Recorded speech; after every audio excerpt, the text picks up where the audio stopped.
Can I have your attention, please? We're going to be starting up shortly.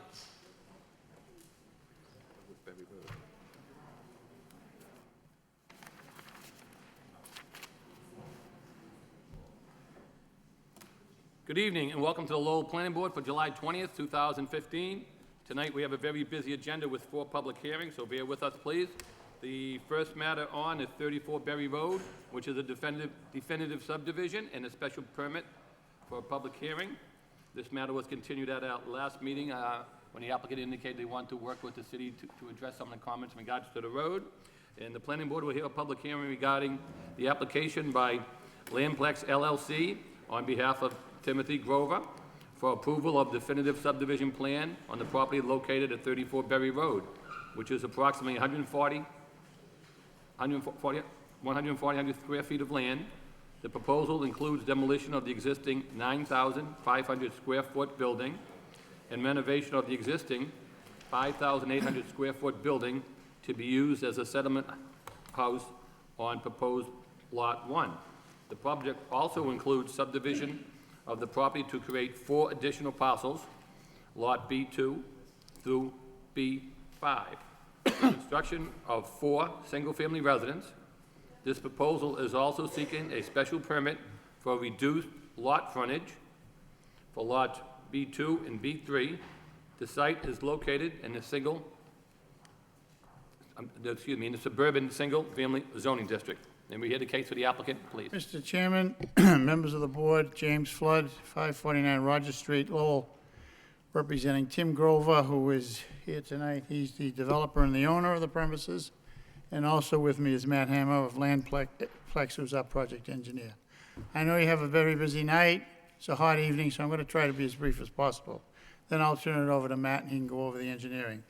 As the notice stated, we're in front of you tonight for approval of a definitive subdivision plan for a 5-lot subdivision, along with a special permit for reduced frontage on 2 lots, being lots B2 and B3.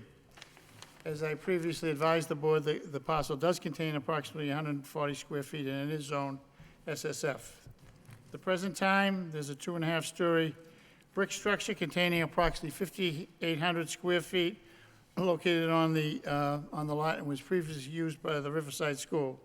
And there was also a single-story modular building, about 9,500 square feet, that was also used by the Riverside School. The plan is to retain the existing 2.5-story building on a proposed lot, being Lot B1 on the plan, which contains approximately 32,186 square feet, and that's to be used by Megan's house. And I think that the last meeting we explained to you what Megan's house was. The remaining approximately 108 square feet to be subdivided into 4 lots for the construction of single-family homes running in size from 22,926 is the largest. The smallest is 20,193. All homes will be built in accordance with the dimensional requirements of the City of Lowell zoning ordinance, with the exception of the frontage on lots B2 and B3, which both will have approximately 77 feet of frontage, and we're requesting a special permit from you tonight in accordance with section 5.29 of the zoning ordinance.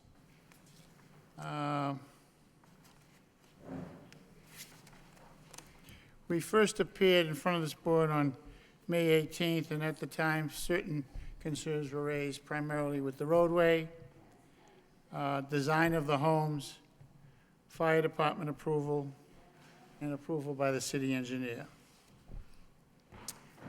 On May 28th, a meeting was held amongst all parties involved in the DPD offices to discuss the proposed plan and how we would intend to revise it to meet with those concerns. In accordance with the city engineer's comments, which I think you have, the entire roadway running from West Meadow Road, as it presently exists, will be reclaimed and paved in accordance with city standards. The remaining distance of approximately 100 feet will also be constructed in accordance with city standards, and we've provided that additional 10 feet to meet the concerns about Lot B5 for the turnaround. The roadway will be reclaimed and repaved in its present, as it presently exists, and it says present location. And the new portion will be in the same width as the existing road. That's why I requested a waiver as to the minimum width of the roadway. It will never be less than 22 feet, and that's in conformance with what's there now. I've gone through the subdivision rules and regulations, and there are some provisions for 20-foot travelways, so this is not out of the ordinary. We also requested a waiver of sidewalks. What we are proposing is a porous pavement strip located adjacent to the roadway that can be used as a sidewalk. And Matt will go into that when he discusses the new engineering. We also requested a waiver of the curbing along the area of the existing roadway and the southwesterly portion of the roadway to be constructed opposite the homes. The roadway is designed so all water flow will flow towards this section of the roadway where the homes will be constructed, and we're proposing bituminous concrete berm on that area to collect the water. As far as the fire department is concerned, Deputy Chief Quinlan was at that meeting. He requested that we install another hydrant on the proposed roadway. And if you look at the plan, we did do that down in the bottom section. As to the emergency turnaround, it was my understanding that he was satisfied with the size and the location of the turnaround, but he wanted to make sure that it was proper signage was put up and that it was stripped to indicate that it was an emergency, it used to be used for emergency vehicles. If the city would like a written easement for this turnaround, we'd be glad to provide it with it. As to screening, Mr. Grover has met with Mr. Patel, and he's agreed to install a 6-foot vinyl fence along his property. He's also going to do the same thing on the other side. If there's anything additional that this board wants as far as landscaping is concerned, we'd be glad to work with DPD.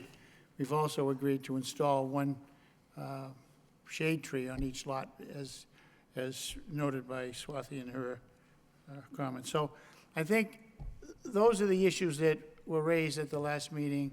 That's how we've addressed them. I'd like to turn it over to Matt. He can go over the engineering, and we'd be glad to answer any questions that you might have. Thank you, Counselor. Good evening. For the record, my name is Matt Hammer with Lamplex.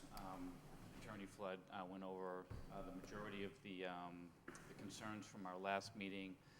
Since our last meeting, we met with DPD as well, sat down with them. The fire chief was there, the city engineer. Could you just make sure your mic is on? It is on. Okay. Great, thanks. Swathi Joseph from DPD was at the meeting, as well as Judith Timon, Lisa DeMeo from the city engineer's office, and the fire chief Quinlan was there. I'm going to go over the changes to the plan with you. The major change was to continue this porous pavement strip the entire length to go out to Berry Road. So that'll provide a 4-foot walkway. It'll be a different material. It'll be a concrete material as opposed to the bituminous, so it'll stand out as a separate material as part of to act as a passageway sidewalk. That'll be a 4-foot wide porous pavement strip that'll run along the entire length of the roadway. The other thing that we did was ensure that the entire proposed improvements will be 22 feet the entire length. So if you, there won't be a curb between the roadway and the porous pavement, so essentially you'll have 28 feet if somebody needed to get by, obviously, in an emergency if 2 vehicles couldn't for some reason get by. But the 22 feet that we have proposed, in my mind, is sufficient for 2 cars to get by each other. We also provided a turning radius analysis that we provided to the fire chief for the turnaround, which he deemed to be acceptable. That was submitted to the file as well. Additionally, we're going to put an additional hydrant at the end of the roadway here. to meet the fire chief's comment. And one of the comments, I believe, that came up by Mr. Frechette related to the walkway that was between the house, the existing building and the proposed dwelling. What we did is we removed the walkway. That'll all be vegetated. And the original footprint had the driveway over here, so we flipped that around as well. So we did that. From an architectural standpoint, for these two lots that require the special permit, we submitted new architectural plans that had a more pronounced farmer's porch in the front that runs along the entire front of the building. So we believe that that building will be more aesthetically pleasing. Mr. Rochelle, I can give you a copy of that if you need one. If you could, because we have several different iterations there, I just want to make sure we have the correct one.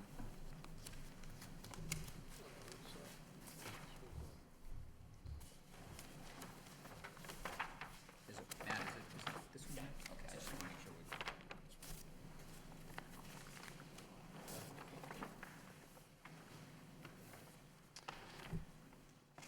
Again, as Mr. Flood said, related to the T-turnaround, which is here, we're going to put up signage.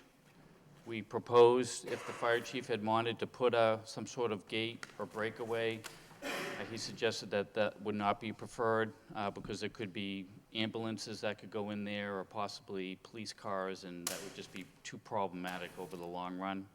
So we're going to be proposing signage and full striping, and if necessary, vehicles will be towed if anyone's parked there. If necessary, that'll help the residences along the street.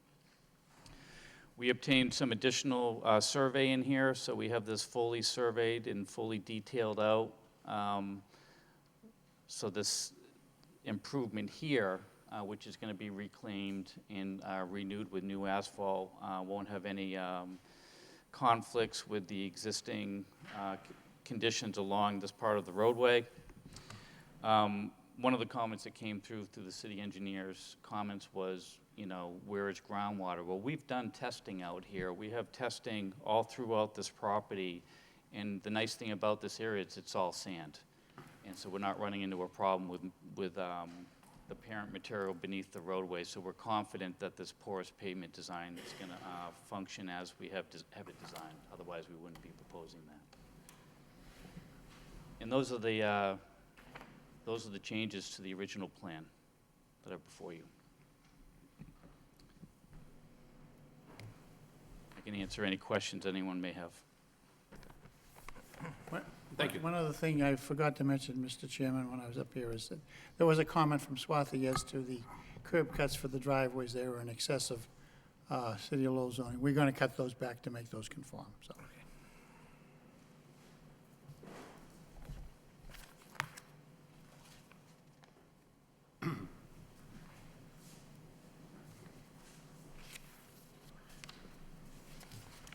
At this point in time, if anybody here wants to speak in favor of the project, you can come to the microphone, take your name and address.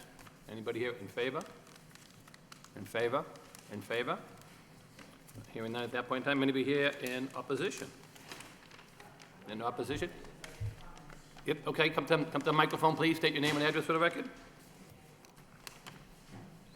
I'm not for or against what we did. They addressed a lot of our concerns, so I just wanted to know, where are we Can you just have with- your name for the record, please, ma'am? Deb Forgione, Thank you. Chairman of the Pawtuckaville Citizen Council. When we were here before, the big conversation was about the road, and did we establish at what part of it is the city and what part of it was private? Did that get established yet? I'll let Attorney Flood answer that question for you.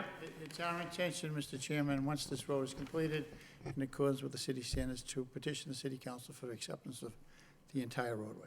So it's all a private road now, and they're hoping, our city engineer has requested that we have them make it built to city standard, so therefore the city can accept the City road. Street. Yeah, okay. Okay, so then everything you're going to approve, it's going to be to the standards of the city, so when it takes it, when they take it over, there would be no negative comments or impact, because it would meet the standards. That way there, they could accept it easily. Correct, that's the Okay. goal that was requested to us by our city engineer and traffic engineer, right? Okay, excellent, thank you. You're welcome.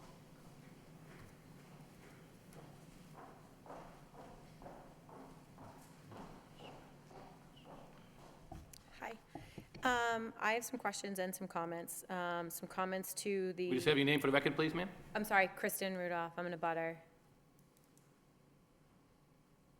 Okay, go ahead, please. My concerns remain the same from the last meeting, which was my property from the last time there was construction down there. I lost land and there was wash away. So I have a fence now to keep what land is left that's not sloped from what's happened before and runoff from what's happened before. If they're proposing that they're going to put a sidewalk or something like a sidewalk on the street, where is that cutting into? And my comment on the extra surveying that they did not at all notify the abutters, and they were up on our properties. The people that they sent up on our properties did not identify themselves, did not have any kind of marked clothing on. They were in a plainclothes vehicle, and they would not, under any circumstances, identify themselves. When I contacted Tim Grover, he first said he knew nothing about it. Then he said, oh, I found out at 8:30 this morning, and then sent me a portion of an email that he got, that he was given ample notice and could have reached out to us. I don't think it's right, before they even break ground, that they're not really being very neighborly about this entire process. And I want to know how this is going to affect my property, and if and when it does affect my property, who's liable? And that still, from the last meeting, remains my question. That's the question, and you have to ask an attorney, ma'am, because a lot of the questions you had last time, you explained to us that your property went on other people's property, so I don't know exactly what the legal question you're asking, but I'm we're not here to sorry. give legal advice. I mean, No, I know, I'm sorry. so Can I you mean, it's a repeat pretty what you broad question that you're asking. said? I know, there is a lot of questions, you're absolutely right. But where is this sidewalk cutting into? I'll Is let it Matty answer that, just okay? going to It's remain gonna on be the in road? front of the new, okay, Matt, I'll let you explain, okay? It's across the street from the houses, is that correct? It's in front of the new Yeah, development. hi, Miss Rudolph's property is right Yeah, here. yeah, we know it is, yeah. Okay, and the sidewalk is going to be on the opposite side of the road. Okay, so it'll be where the homes are, That's correct. okay. And for the record, the surveyors, I don't believe that my surveyors wouldn't introduce themselves or talk to you. They actually wouldn't, and I took pictures of them, and I took pictures of their vehicles, and I called the police because they were up on my fence, and then they were complaining about my dog trying to jump over the fence when my dogs were trying to protect me and my property. All right, well, I have the utmost respect for them. I did speak with them, and if you want to discuss it later, we can. I'd be more than happy to.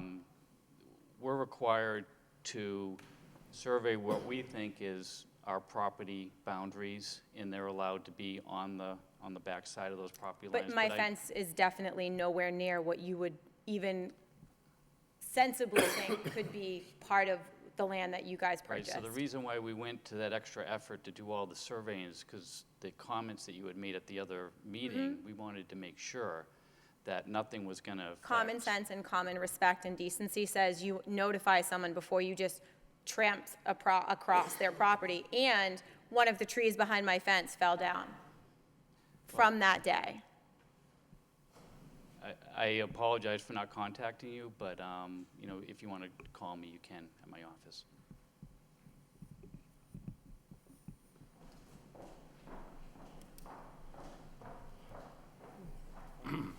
Anybody else want to speak in opposition, or any questions? Any questions or anything? Anybody else? Okay, at this point in time, I'll turn it over to any of the board members. Any questions or comments? Mr. Fischek, can I start with you? Mr. Chairman, thank you. Just, Attorney Flood, just so I can have, or for Matt, just an understanding, a better understanding of what's going to happen with the roadway, and it just to kind of frame what my concern was with it being an accepted street and being built to the city standards, and Attorney Flood is correct, these are the subdivision standards, and it does provide for some narrower streets, given the situation, and quite frankly, it does help to keep the speeds down on a roadway. So there are some applications that are appropriate.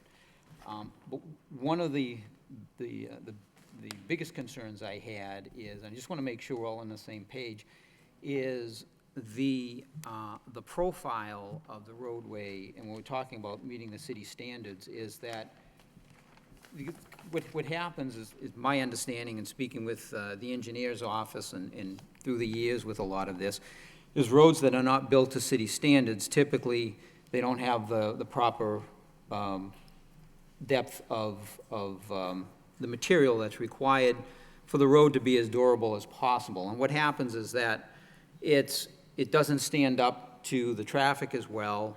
You end up with potholes. Inevitably, it's not accepted by the city, but residents call, whether they call elected officials, whether they call city officials, and demand that it be fixed, and in time, it does get repaired, and it's at the expense of the city, and it's not, and because the road is not built to the city standards. So I want to kind of dissect the city standards is what we're talking about. So is the idea from West Meadow Road back is to really rebuild that road with the subsurface and the final coating, everything to city standards? We'll get into the width and the walkways and everything else, but is that what's being discussed? Yes. Okay, all right. So what the plan would be is to go all the existing roadway, and basically we're going to dig that up, put a new, Reclaim the existing asphalt. Okay. Down, new pavement on top of that. Okay, so it'll, Pitch that roadway to the side here, to this porous pavement strip. right.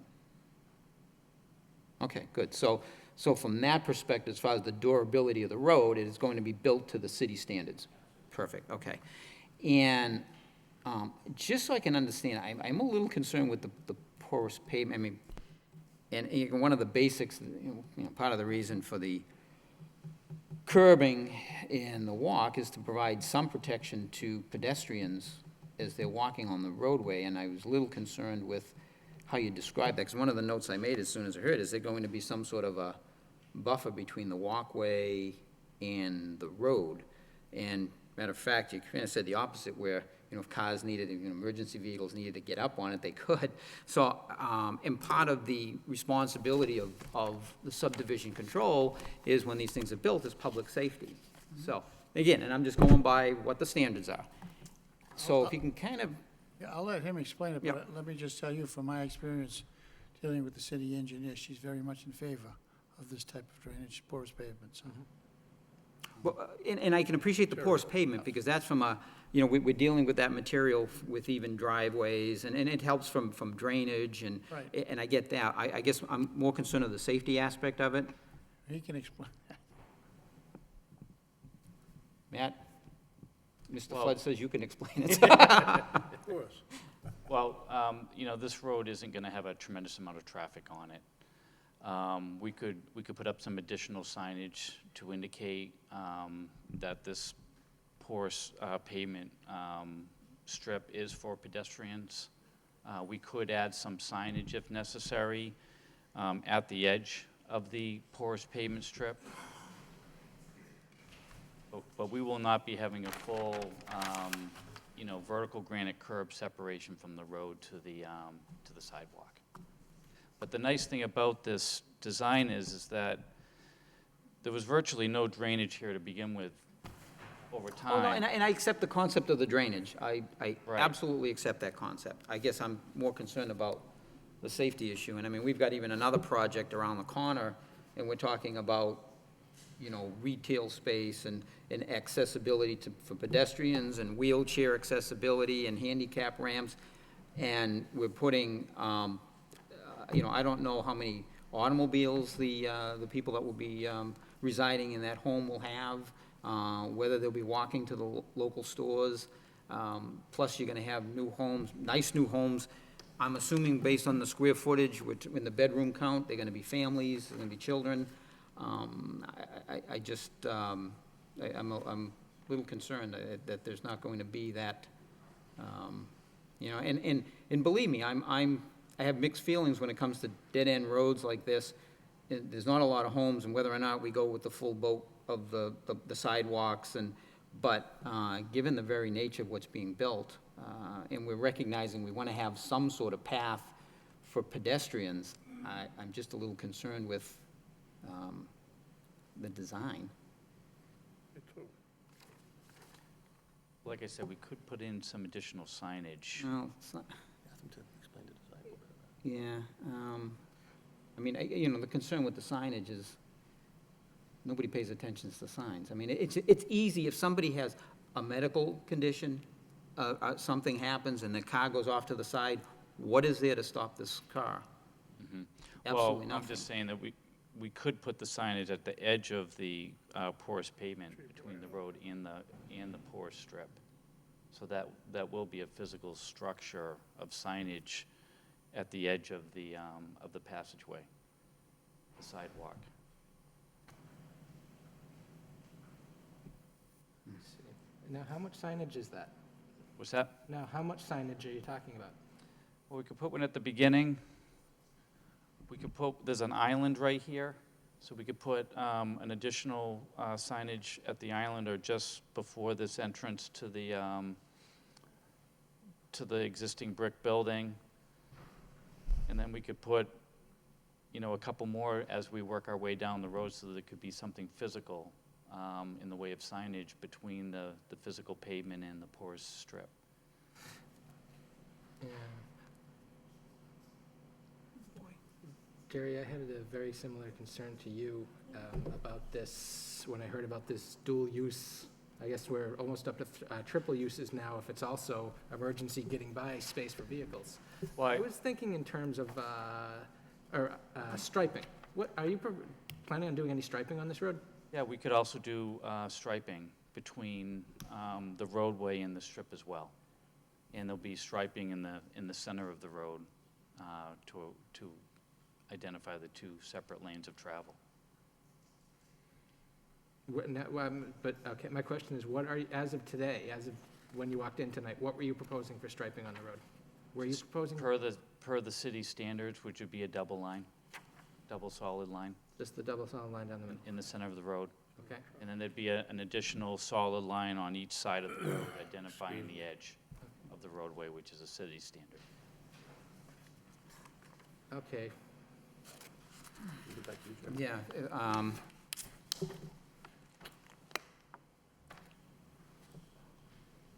and now, obviously, it's a cost factor, I would assume. I mean, what is the main objective of having the porous pavement? One of the From your issues we from have your with, perspective. one of the issues we have with the road is it's, there's a high point here and it's sloping this way. And there's a high point here, obviously, and it's sloping the other way. It's a 1% slope. If we were to put conventional drainage within the road, we actually don't have an outlet for it, other than to try to tie it into the city's drainage system, which is currently in West Meadow. So our goal and our thought process through this is to have all the drainage be within the roadway itself without it having to, you know, this would be a low point for the drainage, and somehow we'd have to route it across private property and get it over to here. So this type of drainage system is conducive for the existing nature of that roadway as it stands today. And it seemed to be an overall better solution to deal with the existing system in here. And then because we had sandy soils, that drainage system works well with that sand below the ground for it to infiltrate into the soils. I mean, would there be any way to put some sort of I think almost like a rumble strip or something that's gonna, I'm just concerned Yeah, if a car. we could have some sort of groove pavement potentially right along this edge to identify a transition point. So if a car was to veer over, at least they would Feel be the rumbling. aware of it. Yeah, that's something we could incorporate in. Because I'm really concerned. I mean, that's one of the main objectives is a subdivision. approval is a safety, public safety. And obviously, that design does not take that into account. It's really equivalent, other than the drainage issue, you're basically telling people they can walk in the road. And, you know, the signage would help in those particular locations, but I think maybe, and I need to digest that, but if you could do the rumble strips and the signage, I think it would at least So, provide some attempt to add safety there. yeah, so similar when you're on the highway on the left and what I right-hand was gonna side, say, it's yeah. about a foot wide. Correct, We could do that same system a foot along that left-hand side, correct, between the roadway and the porous pavement strip. right, That right. could You be a should have great room for solution. that. Yeah, Yeah, you should on that side. just on that side, yeah. That side. Yeah, on the side of the walk, the We didn't side of the wanna- walkway. We tried to keep away from the other side of it. Yeah, oh, absolutely. No, and my concern is if somebody was to, I understand what you're saying. I mean, you know the And that concept. would wake somebody up, too. Right, exactly, yeah, And exactly. then those grooves, because they would be going in this direction, would allow the water to still make its Co- way Correct, to the porous strip, so. correct. I thought that Sounds like a through. great solution, yeah, thank you. That's a good one. Yeah, because I understand with the curbing, that would prevent that from happening, and yeah, I understand the issue there. Now, on the opposite side of the road, and I know with the abutter was concerned about the erosion, and what is planned there, and what is the, and I'm sorry, I guess with the maps, what's the topography? I guess my concern is what's being proposed on that side What to, we're doing here is because there is water coming down off of this hill. Right. We're proposing to have an infiltration trench pick up that water so that no additional water will be shedding onto the roadway from this hill back here. okay, So it's just a conventional 3-foot wide infiltration trench that's along this edge of the road, and that'll pick up the water that's coming down off of this embankment. all right, that's, and I think you've done a good job addressing what the concerns were with the home closest to the project. I like the solution there. You are going to put, you said the 6-foot vinyl fence on, between Mr. Patel's property. The additional thing we're doing here, Mr. Fischett, is taking the drainage here and putting it into a porous pavement system as well. And we're also putting in additional mitigation for the back side of this parking lot. We're putting in an infiltration system drainage on the back side of this as well. Okay. We're getting virtually 100% infiltration from all the pavement Oh, that's yeah, on and this then, I plan. mean, what an improvement from what's there right now as far as the Yeah, right now the it's just- drainage. Yeah. It's fully untreated. Right. And it's also, this water's also going into West Meadow Right, as right. well. Okay, thank you, Mr. Chairman, that's all I got. Rich? Mr. Lockhart? Yes, I just have a couple of things. First of all, regarding Berry Road. So you have a 22-foot wide road, and then at the same level, you've got a 4-foot walkway, porous concrete, and there's nothing in between that. Has the city engineer signed off on that design? I don't recall seeing that in the documentation. The city engineer has signed off on that particular design. She had some questions regarding the elevation of groundwater, which I don't believe she had fully seen the test pits that we had on the plan, so we're fully confident that we can suffice that comment that she had on that end of it. Right, but it's signed off. But the drainage design itself in So concept, the roadway design. she has been in support of. Okay, you know, my opinion is that you got a nice development with 4 nice homes here, and you're putting that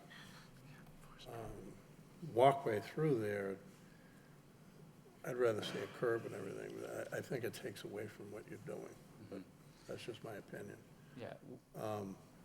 So we have some just technical issues that we're still Yeah. addressing with the engineering department, but overall, this was something that was commonly looked at was a good design solution for the existing. All right, no, I can appreciate what you're doing, yeah. And I concur with Mr. Frichette about The rumble strips, I think public safety would be best served by putting those in along that area, just to try to compensate for lack of a curve. The only other question I have is regarding the signage for the turnaround. Is that reflected on your current plan, and is all your landscaping detail on the current plan that we've been given? The fence and everything? Right now, it's in correspondence. All right, so it's Relate- not incorporated on Yeah, these so plans. we're fully acknowledging all the comments from the engineering department as well as the fire department that Right. we'll be in compliance with. Okay. That's And all I have, address. Mr. Chairman. Dick, any questions, comments? Just getting back to the engineer's assessment of the design of the road. At this point, the engineer indicated that acceptance of this road is something that she could support. Based on addressing her comments, that's my understanding. I couldn't hear you, Rich. I just, I'm sorry. Maybe it's me. I just wanted to, based on the current design and discussions with the city engineer, has she given any indication that should you apply for, when you apply for acceptance, that this would be something she could support to the council? I think she's led me to believe that she would, and in her comments, she said we would reclaim and repave the existing roadways, which would lead me to believe it.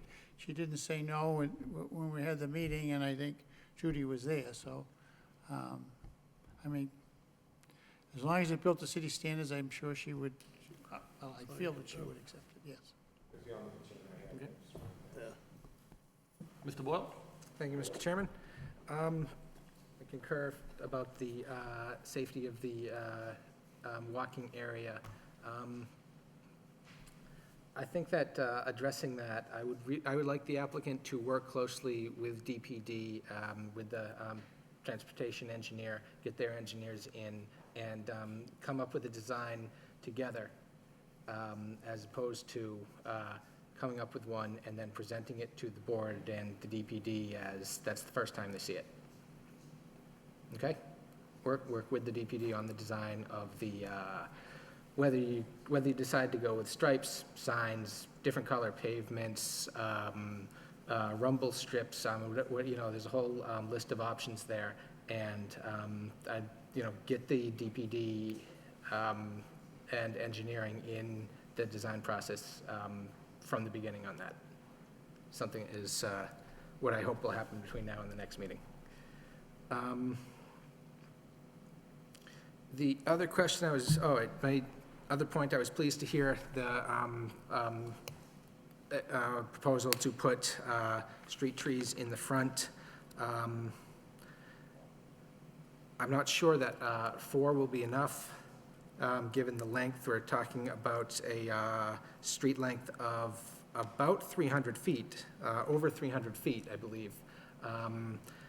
Looking at the layouts and where the driveways are, I think that we might be more up into the 5 to 6 range. Again, I think that would probably be best to handle in terms of work on a landscape plan with the DPD, see what they have to say on the matter. And I had brought this up last time. On the erosion control plan, it showed the hay bales along the front, as in the closer to the house's side of that area where you're going to be taking up the pavement and revegetating. And I am concerned that you might also need erosion control on the backside, closer to the stream, as the pavement comes up and before whatever you plant there has taken root. We did make that change. You did make that change, okay, good. All right. Mr. Boyle, as to the trees, we have no problem with working with DPD and adding a couple more. Okay. If they come back with 4, I'll be happy with 4. Yeah, You know, well, they suggested 4, that's why we said we would do it. But if it looks better with 5 or 6, we'll be glad to do it. Yep, okay, thank you.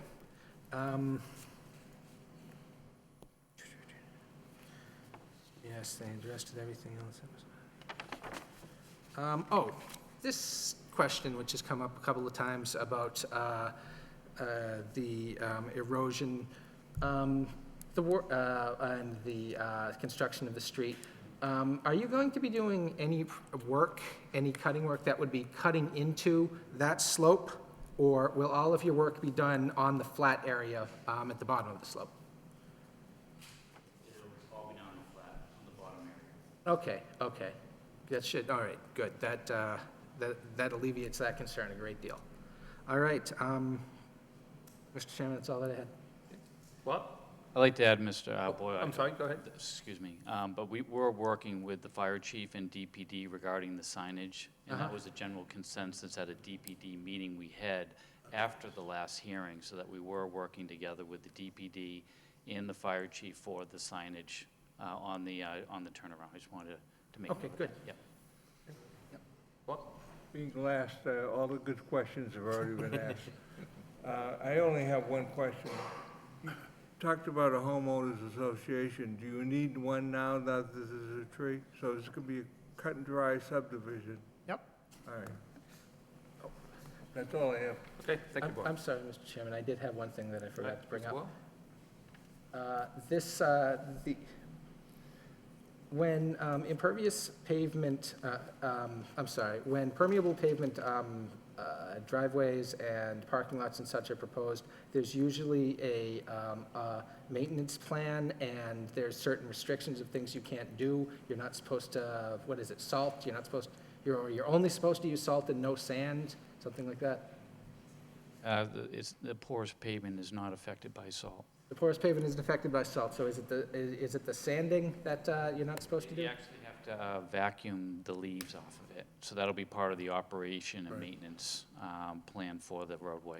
Okay, my concern is about in the winter that the pervious roadway will be getting the ordinary impervious roadway, the driving area, will be getting the ordinary driving area winter treatment, and that will spill over onto the impervious surface. That's okay. That's okay? The design with layers of gravel underneath the porous pavement to filter out those potential contaminants before they would get to groundwater.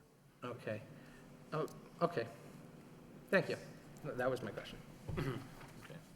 I don't have any questions. I think most of them were answered either by board members' question or by Matt. I think most of the comments that we did receive, I believe Attorney Flood addressed those and indicated what they were requesting in regards to waivers. The main concern, I know we were here last time, was to work with the city for the improvement of the road, and I see they did an adequate job on that, and hopefully the city would accept it if we accept this application. So I have no questions. Mr. Chairman, I do have one follow-up Sure, question. go ahead, Mr. Excuse Fischel. me, but we came up with the, Mr. Boyle did bring up a good point regarding a maintenance program with the sidewalk. Is that something the city is prepared if they accept the street? And Judy, I'll ask the question. As far as the city maintaining the pervious Correct. pavement? Yes, the city is aware, and the city engineer has reviewed and has talked with the applicant about the fact that they're proposing the pervious pavement strip. So yes, the city would be aware of that, and would, if the city does accept the street, yes, that would be the responsibility of the city to maintain that. And they have that capability to Yes. do that? Okay. Yeah, and Mr. Fischel, as you know, we're going to have a new roadway for Newhall Street Extension, Right. which is going to be a porous pavement That's roadway, true. so they have all the Correct. capabilities of facilitating the operation and maintenance of the best management practices for those roads. Good. Thank you. Any other board members have a follow-up? If not, what's the request of the board? Mr. Chairman, I'll make a motion to approve the proposal with the following conditions. And Mr. Chairman, would we be doing subdivision We can do, special permit together, or we would can we? do it either way. I think we're going to need two votes, one for the site plan and one for the special permit anyway. So if you want to start with About the the, waivers, I'm sorry? the waivers too. Yeah, that would be, You're going to include that in In the, the subdivision. Yeah. So I'll propose the we'll do that under the site plan if you. site plan subdivision, definitive subdivision approval with the following conditions: that the applicant work with DPD and the city's engineering department to come up with a final plan for the pedestrian walkway, subject to final approval by the planning board, taking into account safety as the main concern. The applicant worked with DPD for the final landscaping plan, subject to planning board final approval. Signage for the emergency turnaround to be completed with in conjunction with working with the city's fire department. And I don't believe is the 4-foot, I mean, the 6-foot fence is appearing on that plan. Oh, Is that, because, so it'd be subject to that 6-foot Well, that vinyl landscape. Put it on both fence. sides, both sides of that. On both sides of that, I just want to make sure that's included in the approval. And also approving that request with the waivers that have been requested for the road width and sidewalks, vertical granite curbing. And the waiver of the curbing on the existing Yep. road, right? Yeah, Correct. I think. Want to include the rumble strips there? Well, that would come with the final design, Mr. Lockhart. And what I figured is it would subject to our final approval. So Right. quite frankly, I want to have the input from the DPD and the engineers department, but Yeah. I want to make sure that ultimately we're responsible for the pedestrian safety and subdivision approval. So I just want to make sure that it would be subject to our final approval. Okay, I'm good. I'll second the motion. Motion made in second. All in favor, say aye. Aye? Aye. Chair votes yes. Any opposition? Hearing none, that motion carries. And we do need a motion for the special permit for the reduced lot frontage on lot C2 and C3. Mr. Chairman, I'll make a motion to approve the reduction in the lot frontage there, down to, what, about 77 feet for parcel Lot B2 and Lot B3. Okay, the motion's on the floor by Mr. Lockhart. Do we have a second on that? I'll second that. Second by Mr. Malovich. Motion's made in second. All in favor, say aye. Aye? Chair votes yes. Any opposition? Hearing none, that motion carries. Good luck. Thank you. Thank you very much. Thank you very much. Good luck. Yep. While they're taking that down, the next matter we're going to be doing will be 685, 689 Lawrence Street.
Okay, moving along, the next matter is 685, 689 Lawrence Street. This is a site plan review and a special permit for public hearing. A public hearing will be held to hear all interested persons relative to an application by David Pescantilli for site plan approval and special permit for development of property located at the above address. The proposal includes conversion of the existing four-story, 60,000 square foot structure into 50 residential condominium units with associated landscaping and parking. The project is in the traditional neighborhood mixed-use zoning district. The project requires site plan approval under section 11.4 and a special permit under section 12.1. This matter was before us at the last meeting. It was continued at the request of the applicant to work more with the planning and development. So I'll turn it over now to the applicant. Thank you. Mr. Chairman, members of the board, my name is Gregory Curtis with the law firm of Goldman & Curtis, 144 Merrimack Street, Lowell. With me tonight is David Piscatelli, who is the principal of J-Marge, which is the owner of the property at 685, 689 Lawrence Street.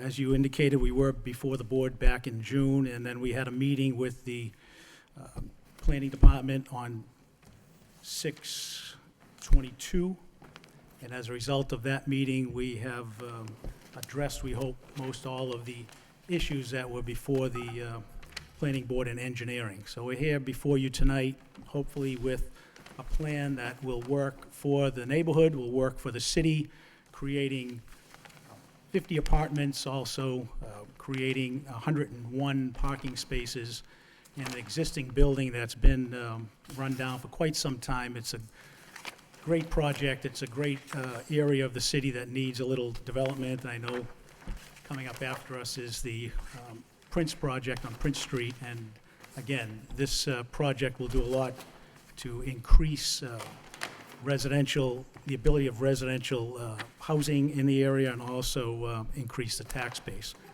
So I wanted to try to go through some of the issues that the planning board had talked about in their memo from July 15th, and I think a lot of those were addressed by the engineer in a letter that the engineer sent to Judy, I think a few days back. We also have, we talked at the last meeting about obtaining a piece of property from the abutters, MGM Realty Trust, which is the abutter to our property, and we have executed a deed with MGM to obtain a parcel of land that's shown on the plan, shown on the A&R plan, and also on the final plan. And also, we've entered into an easement agreement. We changed the wording on the easement agreement to include access, drainage, maintenance, parking. Neighbors are very happy with it. We're happy with it. And we would record that deed simultaneously with an approval from the board so that it would be a complete planning board decision, and if it included that parcel of land. It's a small parcel, but it's going to include parking, and it has some drainage value to it. So at this time, I'd like to ask the board for their input, or the public for their input, and then we can discuss the different issues that were addressed. Council. At this point in time, anybody like to speak in favor of this project? In favor? In favor? In favor? Hearing none at this point, anybody want to speak in opposition? In opposition? Yes. Just state your name for the address, please, ma'am. Good evening. My name is Carol McCarthy. I live at 64 Blossom Street. I co-chair the Sacred Heart Neighborhood Improvement Group. Also, I guess I probably want to say I'm not speaking in favor, but I'm not speaking totally against this project. But when looking at it, and I do apologize for not being here for your June meeting and following along up with it, but anyone driving up Lawrence Street can see how congested the street is, and how many, I mean, the small pieces of properties that are just developed so much, and I think overdeveloped. I mean, I was happy to hear that there's 101 parking spaces, but as I look at it, if he's developing 50 residential units, most of the time, each residential unit possibly might have 2 vehicles in it. So there goes 100 of those parking spots already. So what spaces would be provided for visitors that might come across the site to visit? I just think we're overcrowding. I'm trying to even picture where this 4-story building is at 685 Lawrence Street. And if Lowell is supposed to be one of the up-and-coming cities, I think overcrowding is just not there, and I was happy to see that he has associated landscaping and parking, but I don't hear anything about green space for children to play with. And if he's looking at residential housing, and he's talking about housing and stuff like this, I'm sure some of the families that might rent here will have children. So where are the children going to go?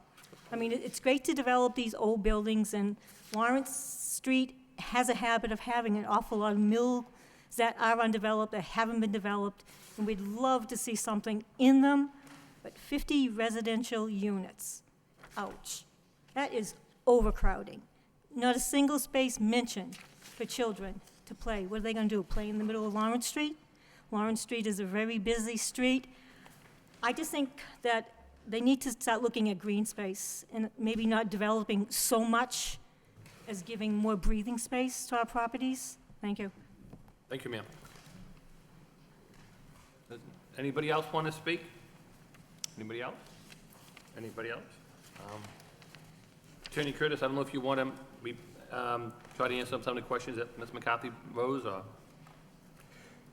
I know we talked about in the past about the green space in the back of the previous meetings when Dave was here to begin with, and we went I'll through let quite a Mr. bit of that. Mr. Piscatelli's here, and I'm sure he can speak with regards to, there is an area to the back of our property that is right now just open area. It's going to be to the left side of what is a small parcel that's going to be used for parking. And there's a potential there to have a playground and to have green space for children. There's also, I think, parks located in the area that would be used for that. But as for traffic, everything is going to be behind the buildings. I know the building abuts Andrews Street and abuts Lawrence Street, but all your parking, your access comes in one way, and I think for traffic purposes, it makes sense. I know it's a busy road, but it's been a building that it has industrial uses next door to us, which has quite a few cars that come and go during the regular business hours, but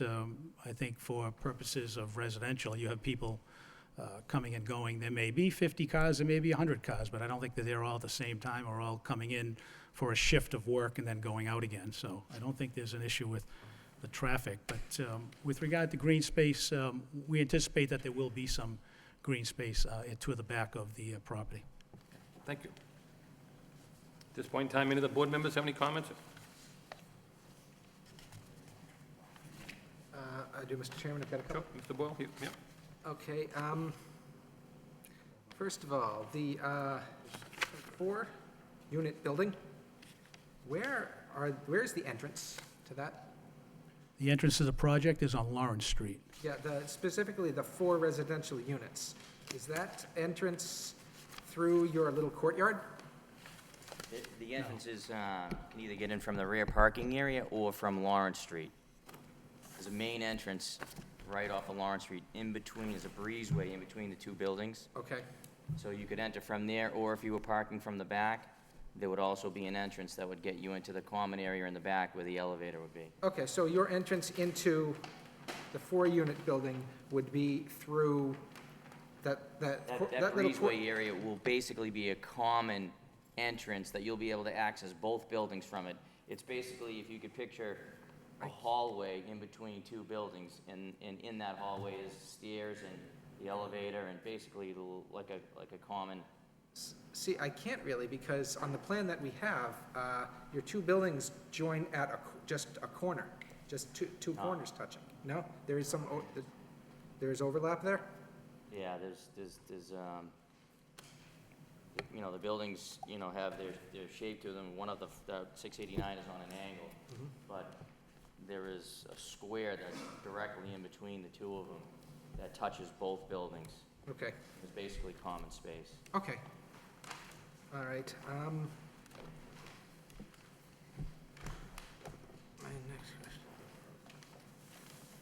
Okay, looking at the parking plan, and where you have your overflow parking. Your overflow parking, you enter along that same entrance, and then you sort of bear to the right. There is parking on The right and overflow- left side of the access road, and then there's the main parking lot. And then there is also your overflow parking that you're leasing from the neighbors. I don't know what you mean when you're saying overflow parking. There's 100 spaces that are a part of the main parking lot that extends to the fence line on the plan, and then there's parking right and left of the access road. Then there's underground or partial underground under the 4-unit building, and then that cement slab that's on grade. Okay, your plan here shows, and somebody entering your project, driving down the driveway, and then going off to the right to get to some of the parking spaces. B2. This parcel here. If you look at the parcel B2 is the parcel we're acquiring from the abutter. That parcel will have parking spaces on it, but as you drive down the entranceway, you'd be driving and basically straight at those parking spaces. All the other parking spaces are either against the building, against the fence as you come in, or the large parking area which is shown on the plan, which is existing. The land that we're acquiring is actually, it's gonna be an extension of the parking lot, the main parking lot that currently sits there now. I guess that's where I wasn't understanding what you were saying.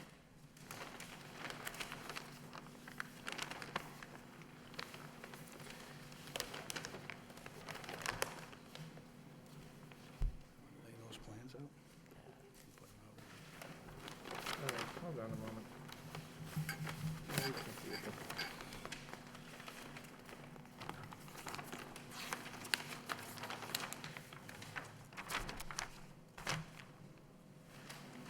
Okay. I'm looking at your, the subdivision plan, okay? Okay, and your easement, it shows coming across and then going up and coming over to here. Are you proposing that any of the, are you still proposing to lease spaces in your neighbor's lot? No. Okay, okay, good, that problem goes away then. I think that right-of-way you're talking about is just an existing right-of-way. It's an existing right-of-way that we just had to maintain. Okay, The back, we're not using that. yeah, you're not, okay, you're not using that, okay. All right, good. Good to hear.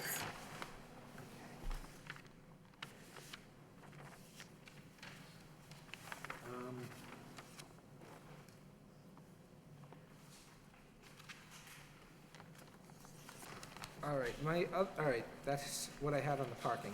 My other question had to do with the landscaping. There are certain requirements in the, for minimum amounts of landscaping area and street trees required in our zoning. And the way that the zoning reads is that you'll provide this many street trees and this much landscaped area per parking space in each parking area. I look at your plan here, and the end-in spaces that go up against the building, along that entire length, there are no trees. And the parallel parking spaces across from them, along the driveway, there don't appear to be any trees proposed. And the smaller parking area, which was originally proposed to be indoors, but now outdoors, which abuts Andrews Street, it doesn't appear that there are any street trees in those. Well, was the project designed to provide the sufficient landscaping area and street trees overall, as opposed to in each parking area? My answer to that would be, the parking spaces that are up against the building, there is a row of trees that's gonna follow that 220-foot. I'm on the landscaping and lighting plan. Yes, and I'm reading the note, flowering shrubs. Install flowering shrubs with ground cover.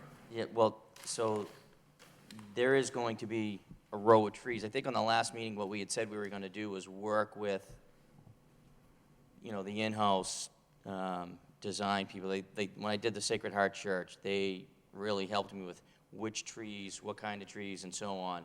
And I took their recommendations and the species of tree and bush, and so I really didn't put a lot of effort into labeling exactly what these were going to be, just basically calling out landscape areas.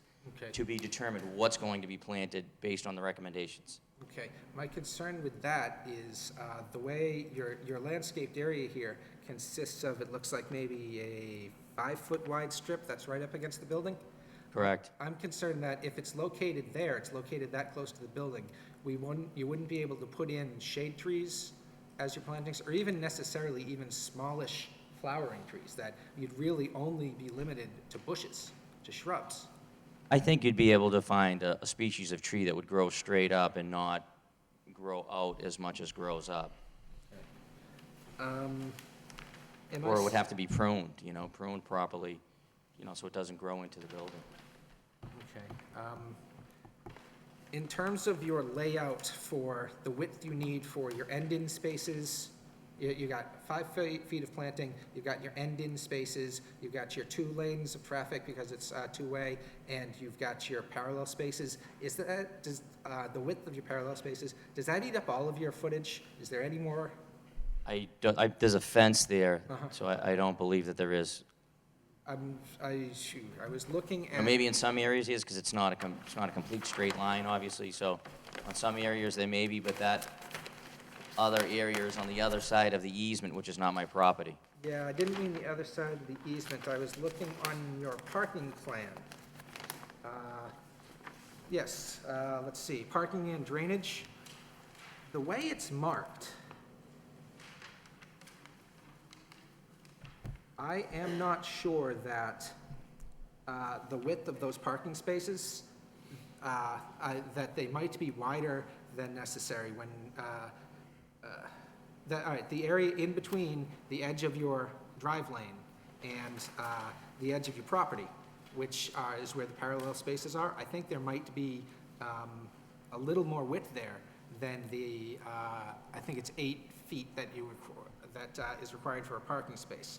I think it's 9. 8.5, I think, is the minimum. 9 is the proposed, but I'm, just from eyeballing from the way that these markings are drawn, it looks like there might be a little more width than is required for the width of the space. If so, it might be possible to get, it might be possible to assign that footage in a better way so that you can actually get larger shade trees in there. I would like this to be a landscaping plan that's worked out with the DPD to see where we can actually end up with the planting. that was always my intention. And I would like those conversations to be wide enough to take into account, is it possible to put the landscaping strip somewhere so that larger shade trees can be used?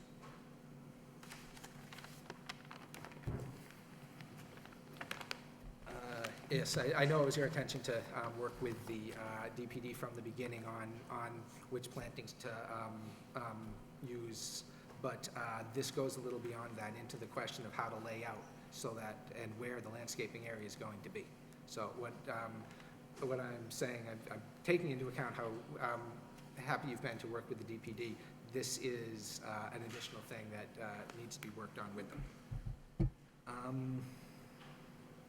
The other thing is the Andrews Street lot. There's no tree anywhere in that.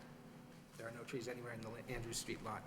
I know that your parking is tight there, or I know that your layout is tight there. You don't necessarily have a lot of wiggle room. I noticed that the 50 spaces under the zoning requires 100 spaces. If there was going to be space lost for landscaping, I would recommend putting it in that Andrews Street lot so that there's a street tree on Andrews Street. There actually is planters in the Andrews Street parking lot, and there is trees in them. They're currently dead. Oh, no, I don't mean the one down behind the building. I mean the one you're proposing. That's the same parking lot. No, it's not. I'm talking about the one you used to propose them. They were originally came in and you were proposing them as indoor spaces. Now you've shrunk the building. Oh, That okay, is all right. Street lot. The underground, the partially covered parking. Right. Yes, okay. Right. There is no landscaping in the uncovered portion of that I can see. Basically, by its nature, right now, it's a cement slab that goes wall to wall. If you could picture, it's basically like the inside of a building. And in order to maintain the exterior wall, which also includes part of a foundation that we're gonna make with pillars to keep that natural, the natural wall, the existing wall of the outside of the building. The only way we could get landscaping inside that parking lot area would be in the way of planters or something that would have to be, you know, added onto the side of the wall or onto the pillars. There is no way to really cut a planting bed into there. Half of it's covered, so there would be no sunlight, and it would have to be something that would be strategically done, so it wouldn't interfere with access coming in and out of there and/or, you know, not dealing with no sun. I'm thinking one of those, actually, I've seen shade tree-sized planters. They're a bowl up to 6, 7 foot diameter, you know, maybe 4 feet high, can hold enough soil for the ball of the tree to allow it to grow fairly large. Maybe one of those is the answers. I would like to see one of the, I would like to see some of the area used for parking in there, used to put in a tree. And see how that can be done. I mean, I'm sure we'd be able to find space Okay, in order to do excellent. that. As you work with the, voicing my opinion, I do not think that getting one space above the zoning minimum should be an important goal for this board. Certainly not above providing adequate pedestrian amenities and street trees. Carol brought up the point about 50 residential units before, most of them requiring 2 cars. Can you give me, what's the latest numbers for you? How many single bedrooms, 1 bedrooms are you talking? My guess is that it'll be a ratio was really what we're shooting for. We don't have final plans because we didn't have a final approval to know how many numbers, but Ballpark? ideally, we would probably like it to be 66%, you know, 34%, 66 being 2-bedroom units and 34 being 1-bedroom units. But ultimately, the space that's available after you do the egresses and all that, what is left, will determine how that plays out. But ideally, that would be a nice mix. It is unlikely, very unlikely, that 1-bedroom units would require 2 per unit. I agree. So when we're making these judgment calls about the level of parking that is required, keeping the number of 1-bedrooms in mind, I think, is an important thing for us to be aware of. Let's see. I believe those were all of my,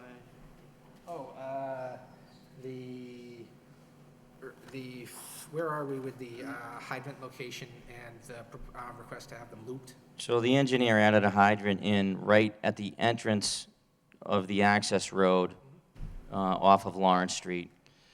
And this was given to the fire department, and basically their recommendations were that, yes, it was good that there was a fire hydrant in there, but we are going to, once we have the architectural plans, we'll end up hiring a fire suppression engineer to design the sprinkler system. And in conjunction with that, they'll say that's a great spot for the hydrant, or we'd rather it here closer to the standpipe, or we want an additional one. They'll make those recommendations and make it a part of their plan. Has the looping issue come up? The looping issue? Looping, yeah, hadn't the fire department requested that the supply loop to the fire hydrants be looped? To have the water lines looped? Yeah. Yeah, I mean, that's usually a standard request. I didn't see that as a specific requirement. The water department probably would have called that out if they thought that was an issue, but the water department did look at it as well as the fire department. Okay, well, either way, working that out with getting the approval of fire department staff, that sounds like a good solution to me. I would just say, though, I think that is an important enough thing that the board itself should probably reserve final review of that instead of just farming it out to staff. It actually was it was a recommendation of the fire department that we get requests or information from the fire suppression engineer, make sure that the whole system works together. Right, right. And that, you're right, I think that's good. My only statement about that, again, I think the board here should reserve final review on that. And those were my comments, Mr. Chairman, thank you. Okay, thank you. Mr. Melvin? The only thing I want is a more detailed landscape plan.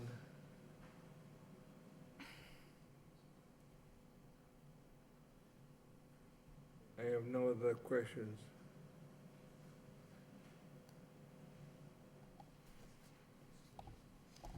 Anything else, Bob? No. Mr. Fischett?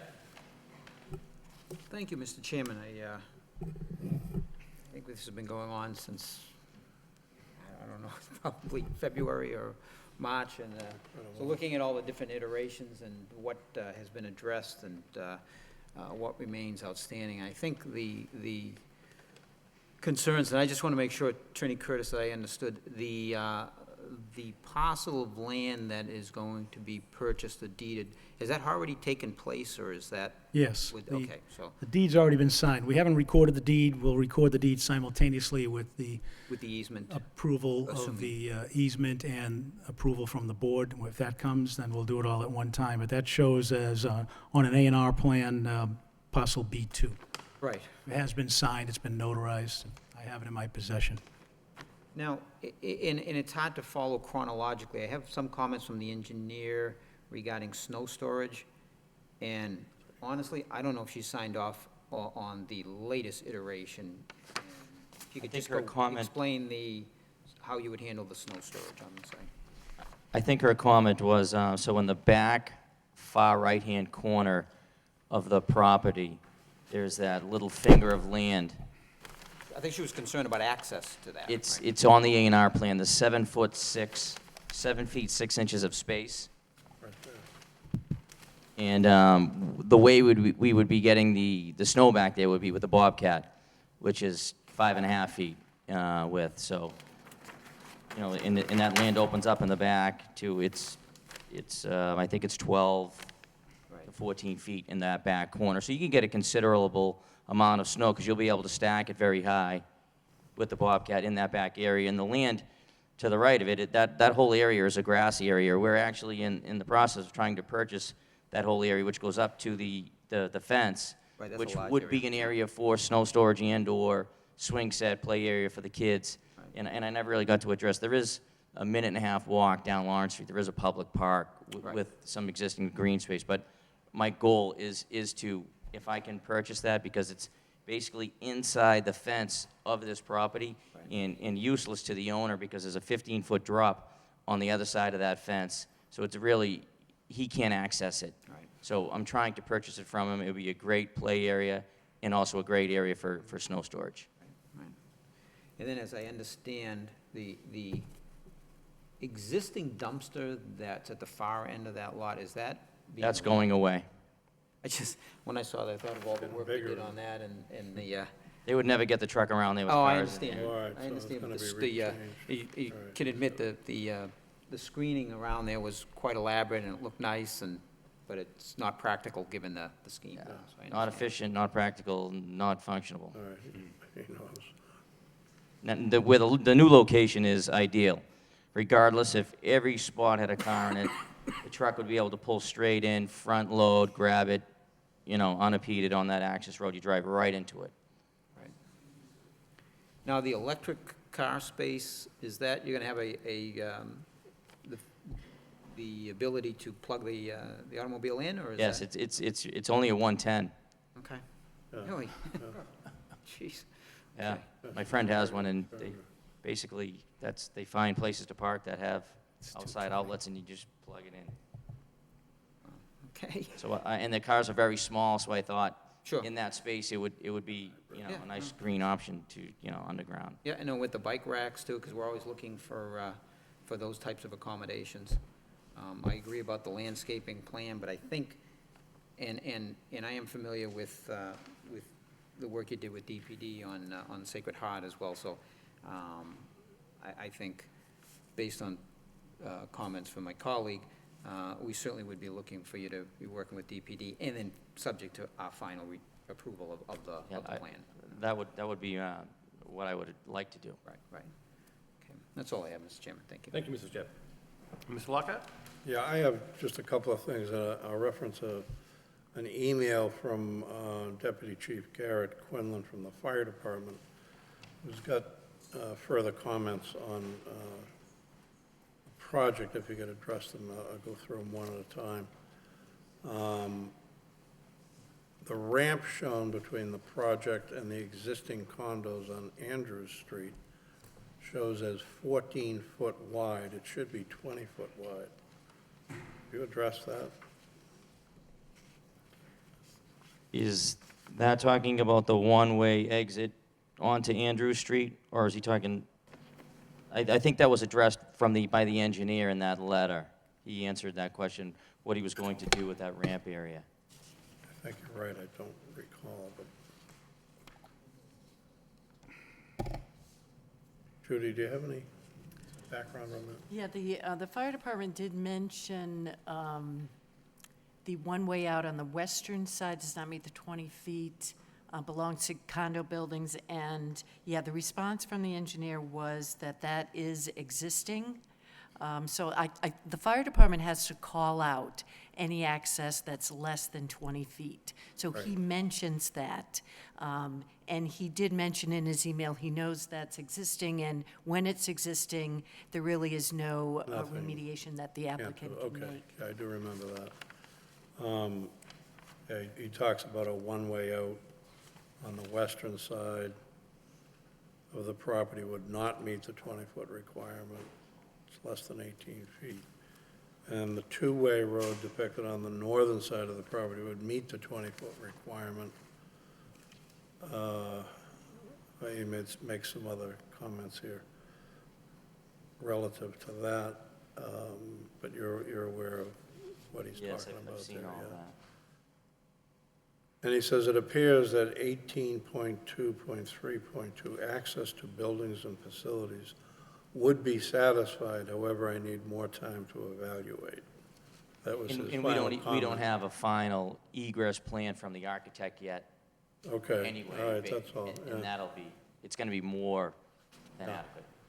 And they'll get a final look at this, the Absolutely.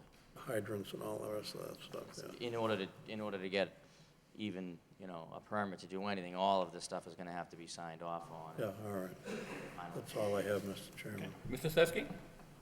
You have any questions, comments? I think most of them have been answered. Thank you. Okay, so we need whatever the request of the board is, we need 2 votes tonight. One is going to be for the site plan, and one will be for a special permit.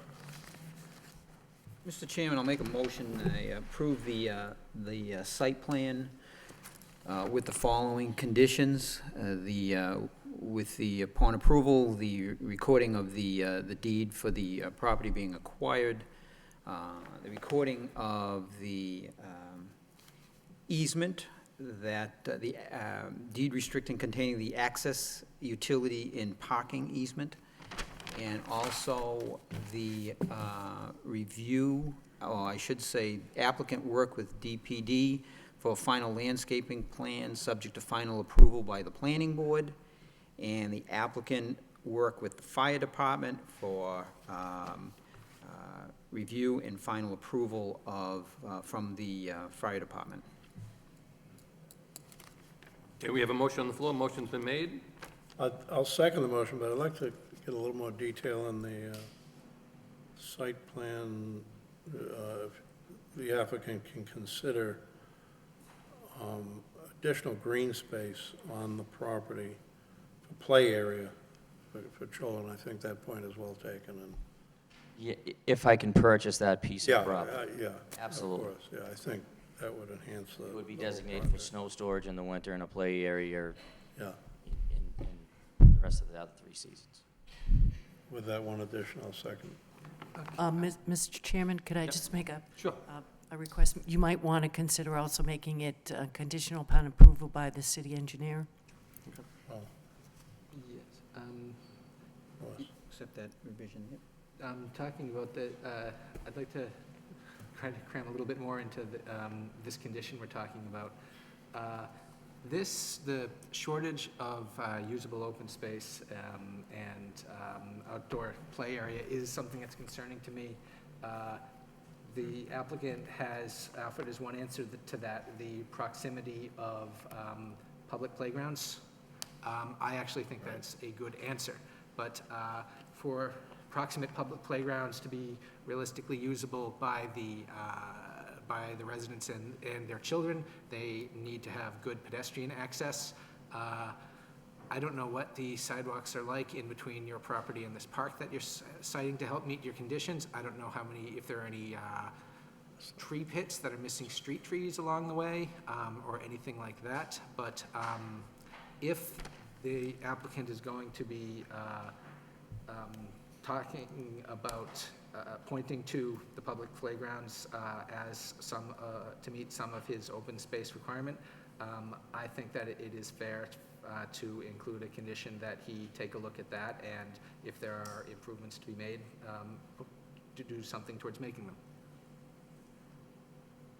I think that could We fall talking- into working with DPD, looking at the landscaping plan, and then access to the public park, which is the public park on your way to Moore Street, right on Lawrence Street is what we're Exactly. talking. Yeah, Yes. yeah, exactly. Trees missing, concrete panels missing, if there are asphalt areas that are in poor condition, the DPD and DPW would, I'm sure, have no trouble coming up with suggestions. Great, so we can add that as a condition. So, when you just go over the additions to begin with, you got the, We got the recording of the deed. yep, I got that one, that's not a problem. We've got the recording of the easement. Right. We've got landscape plan and final approval by Fire this department. board. Fire department, review and approval, city engineers, review and approval, and then work with DPD regarding safety access from the site to the open space play area park on Lawrence Street. It's a small street at the, I'm trying to think it really, I think we know the park we're talking about, but it's on the way to Moore Street. I'm trying to think of thank you. What's it called? Is it Kerwin? Kerwin Park. Thank you. Kerwin. Kerwin Park. Yeah. Thank you, Council. Okay. Thank you. Thank you. Okay, so we have a motion with the amended conditions on the floor. Anyone? Second. Motion made in second. All in favor, say aye. Aye. Chair votes yes. Any opposition? Hearing none, that motion carries. We need a motion for the special permit. Same conditions. Yeah, I would, Mr. Chairman, I'd make the motion to approve the special permit with the same conditions. I'll second that. Okay, motion's made and second by Mr. Boyle for the special permit with the same conditions as outlined on the site plan. All in favor, say aye. Aye. Chair votes yes. Any opposition? Hearing none, that motion carries. Good luck. Wish you well. Thank you. Thank you very much. Thanks. The next matter we're gonna be starting up with will be 2 Prince Ave, which is a site plan review. Yes, yes, I do.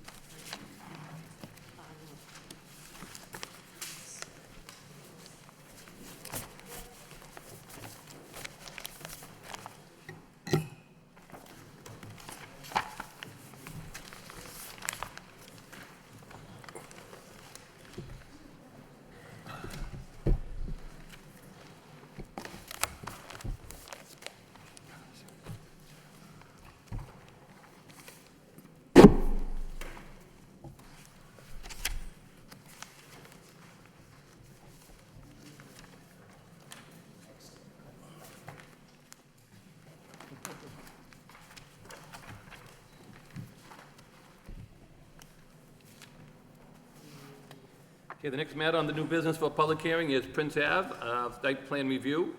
The Lowell Planning Board will hold a public hearing regarding the application by the Markley Group, LLC, for the approval of a site plan review application of 627,264 square foot property located at the above address. The proposal includes the rehabilitation of a majority of the existing approximately 350,000 square foot structure in order to operate a data center. The project also presents new landscaping, parking lot modifications, and a new 2-story structure and partial demolition of the existing structure. The site is located in a light industrial zoning district, and we hear from the applicant, please. Mr. Chairman, board members, George Theolides Jr., 133 Market Street, Lowell, and I'm here this evening in behalf of the Markley Group to bring to to the city of Lowell and to you gentlemen for your first official review, the project that will take place hopefully shortly at Prince Avenue, the former Prince Spaghetti Factory. 35 years ago, approximately, a gentleman by the name of Ian Wang bought a piece of property, same size as this piece of property, and built 3 towers that changed the face of the city of Lowell. Here we are. That was an investor, an industrialist, who unfortunately ran into some problems. But the interesting and the amazing part of it all is, as Frank Barrett, once our city manager, once said, if you build a good building, then it's going to last forever and it'll be used forever. And I think that we're talking about exactly that kind of a situation here. As I said to you in our preliminary meeting a month ago, I hate to be overdramatic, but this is what I believe the same type of game changer that took place when Dr. Wang built that beautiful structure out in, now known as Cross Point, and doing so much for the city. So this site, the former spaghetti factory, sits on a little more than 14 acres, and it's been basically derelict and unused principally for most of the time in the last 10 years approximately. There's been some partial use and whatever, but if you talk to the police department or the building department or anybody else in the city, you'll find that it was also one of the great massive headaches because it became a dump for anybody who could get in there and drop whatever couch or dead TV or whatever they wanted to get rid of in an area, or the old Subaru that no longer worked got left there and the city had to pay to take them all out and whatever. And it became a massive problem also in the evening for the police, for people who would trespass and do God knows what. So along came a gentleman by the name of Markley, who's known throughout the country, basically, and some would say internationally, for being an investor and a developer in real estate that's related to the computer industry, the technological industry, the communication industry. And fortunately for us, the site that he found to be good for him is that property on Prince Avenue. Mr. Markley currently owns a property at 1 Summer Street in Boston that he bought and developed. The first couple of floors, you're probably familiar with, it's at Downtown Crossing. First couple of floors are occupied by Macy's, and the next few floors are all occupied by his business. Now, what is the type of business?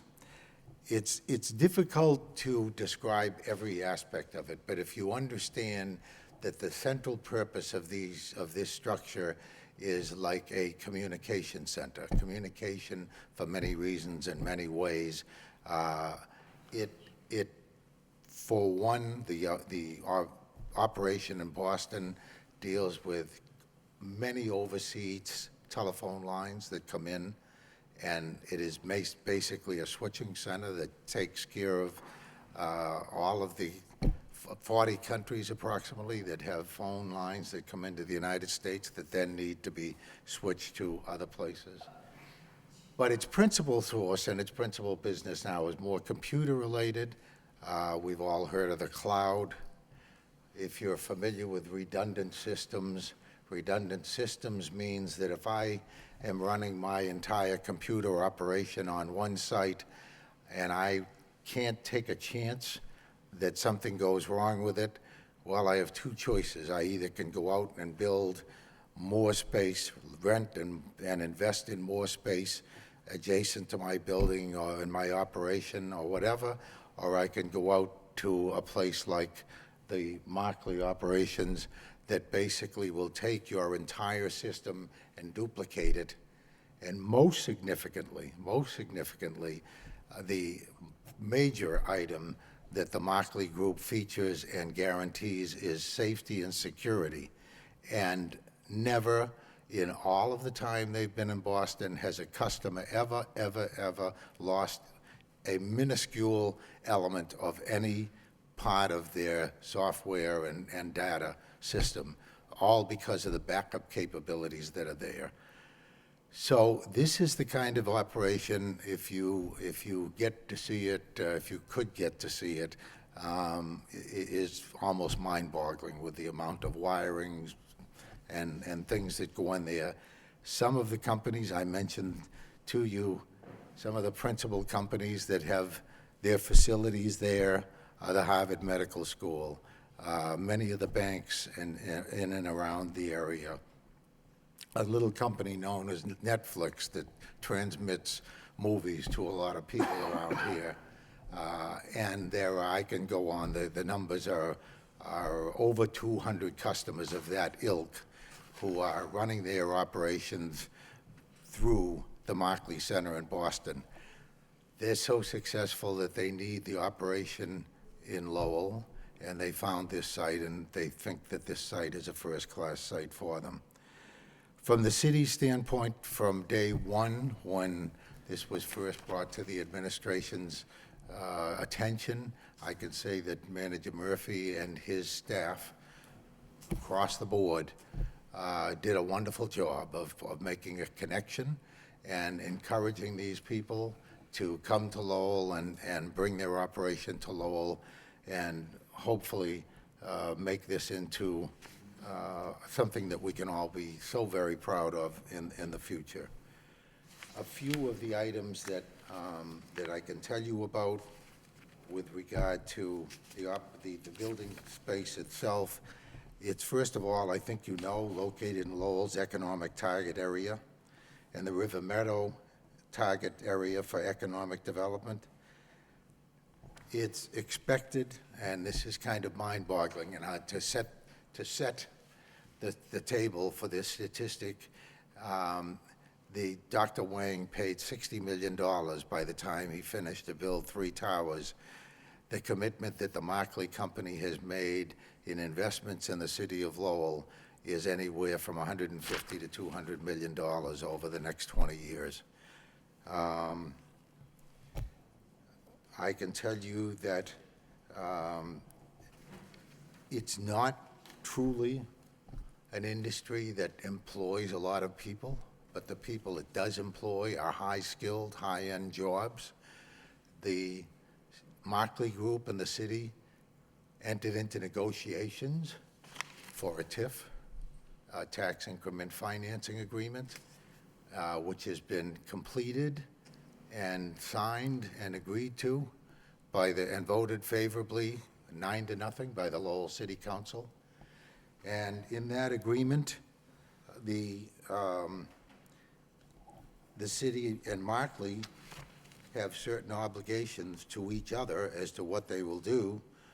The city is going to give tax breaks to the Markley Group that change from year to year along the way. It's a startup assistance. The state is trying to help in their startup assistance in terms of people who will come in and use space in there and put property in there that's taxable. And the other safety zone that the city council and the city put into this project is that if at any point the Markley Group doesn't meet all of the various elements that they've promised to do in terms of expenditures and job growth, et cetera, the city has the option to go in and cancel or diminish or do what is necessary to uphold that particular aspect of the deal they've made. So the incredible thing is this property just was purchased last month, and these folks have already cleaned up. Hopefully you've gone by and seen the place. For the first time, the site is seeable, shall we say, and halfway decent. It's going to be a great value to the neighborhood. The folks who tonight who are going to explain to you more just what was done there will show you what all of the work that Mr. Markley is, this is one person, by the way, Mr. Markley, all of the work that he's calling upon to be done in the area there. And that one of the chief things that everybody should be happy about is that one of the number 1 priorities is security. Security, security, security. Obviously, with that kind of operation and materials in there, it's very important. I can tell you when I and other people go to Boston and get to enter the premises there, I think we do a Homeland Security check and everything else check along the way before you can even get in the door. And the other important thing is that Mr. Markley's the kind of person who wants to make sure everything's done and done right. So you're going to hear some of that from some of the people, a couple of the people who are going to give you that information. So as usual, I've already spoken too long, but I think it's such an important thing for the city of Lowell. I should say one thing. They're going to tell you what's already in the plans, but this is also going to be a work in progress. Over the last 10 or 12 years, there's been constant turnover and change in the Boston operation. I assume the same thing will be done here, but all we're doing tonight is giving you the rundown of how they want to get up and get going. They need to get up and get going fast because they already have people knocking down the door to let them in. So the last thing I'll say is I love to say this because Mr. Markley has developed and built things all over, not just America, all over the world. And so what I like to say is Boston, Chicago, Miami, Las Vegas, San Francisco, Toronto, Paris, Marseille, Geneva, Milan, Frankfurt, and Lowell, Massachusetts. So I think it behooves us to find a way, let's hope, to get that all done. So I have with me here tonight Louis Lepack, who's right there. Louis is a on-board, on-site, regular employee of the company, and a man who's been all over the world with Mr. Markley, building facilities and fixing facilities, knows the business like nobody knows the business. And I have with me as well David Wildenauer, who will be speaking in a minute to give you some background from the Stantec company. And Teo, I always get Teo's name, Kindermans, of course, who also is going to give you, by the way, just as an example of the kinds of things that we're looking at, you know so well how much concern the city and our engineer has about water runoff and everything. The plans that are made to take care of that come close to mind-boggling as far as I'm concerned. So I and Louis and the folks that are here with me, David's right there, and Teo is right there as well. They're going to give you a brief introduction and a little show and tell of the surrounding area and whatever, and we'll all be here. I have with me, by the way, Mr. Theodoro, my associate, and my bodyguard, Wally Cahill, who you've seen many times with me here. So, and Wally's done a great job in assisting them and knowing what the city's all about. So, without further ado, as they say, I'm going to turn things over to David Wildenauer, who's going to borrow Mr. Hammer's tripod and show you some of his plans, and I thank you all very much.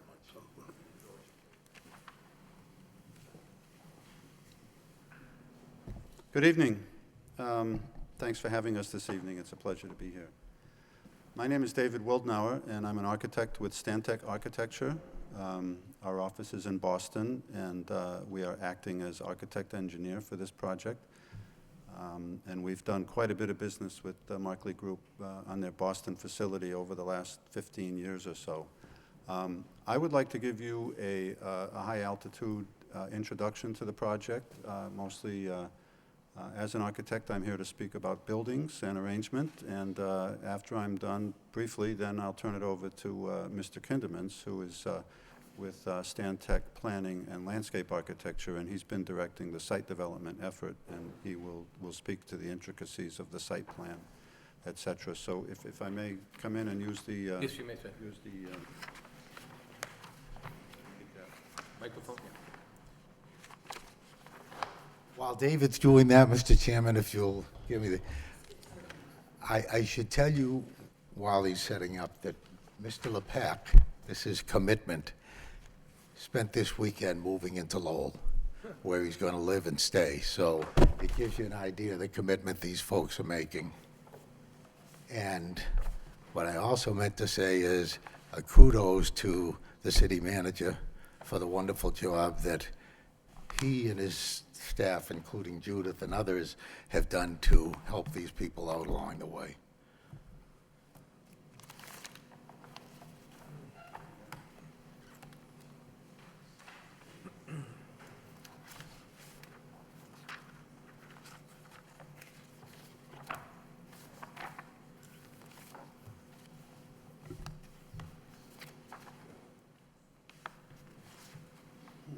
Not made to hold 3 boards at once.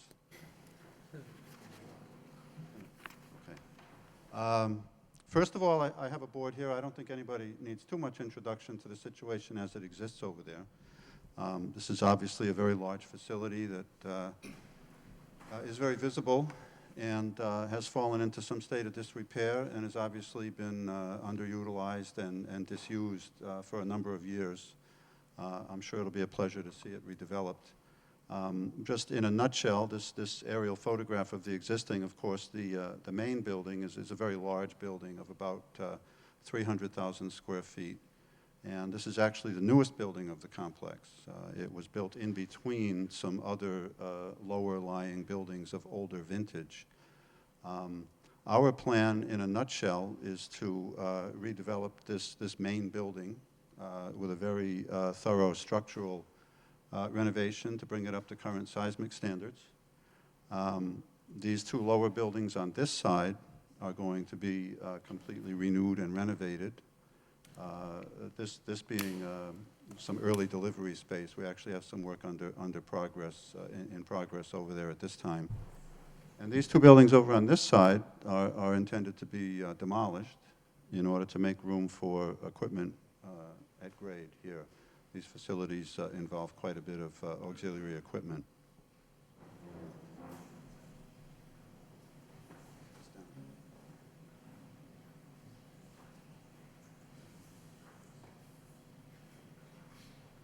This is a depiction of the finished condition. We have enlarged and renewed these 2 buildings over on the south side of the site. The main building has been completely re-imaged and renewed. The exterior skin is in very poor repair at this point in time, and it's pretty much going to be removed and redone with a very modern and very up-to-date building skin. And this area here, which was occupied by those 2 buildings on the north side, they would be demolished and make room for an equipment yard that would include probably auxiliary generators, maybe some cooling equipment. That would be in some sort of a fenced and screened enclosure. And our plan at this time as well is to actually insert a new floor in this building. It's a 3-story building now, but the floor-to-floor heights are so great that we're actually able to insert a new 3rd floor in there and cut a big hole in the roof and actually make a well there that at the 3rd floor level we can install more of this type of auxiliary equipment, and it will be screened from view, and also that'll be a positive from an acoustic standpoint. In a nutshell, that's the arrangement, and that's the building end of it. So I will turn it over to Mr. Kindermans, who will come up and speak to the site plan. It's a very extensive site redevelopment. Thank you. Very well.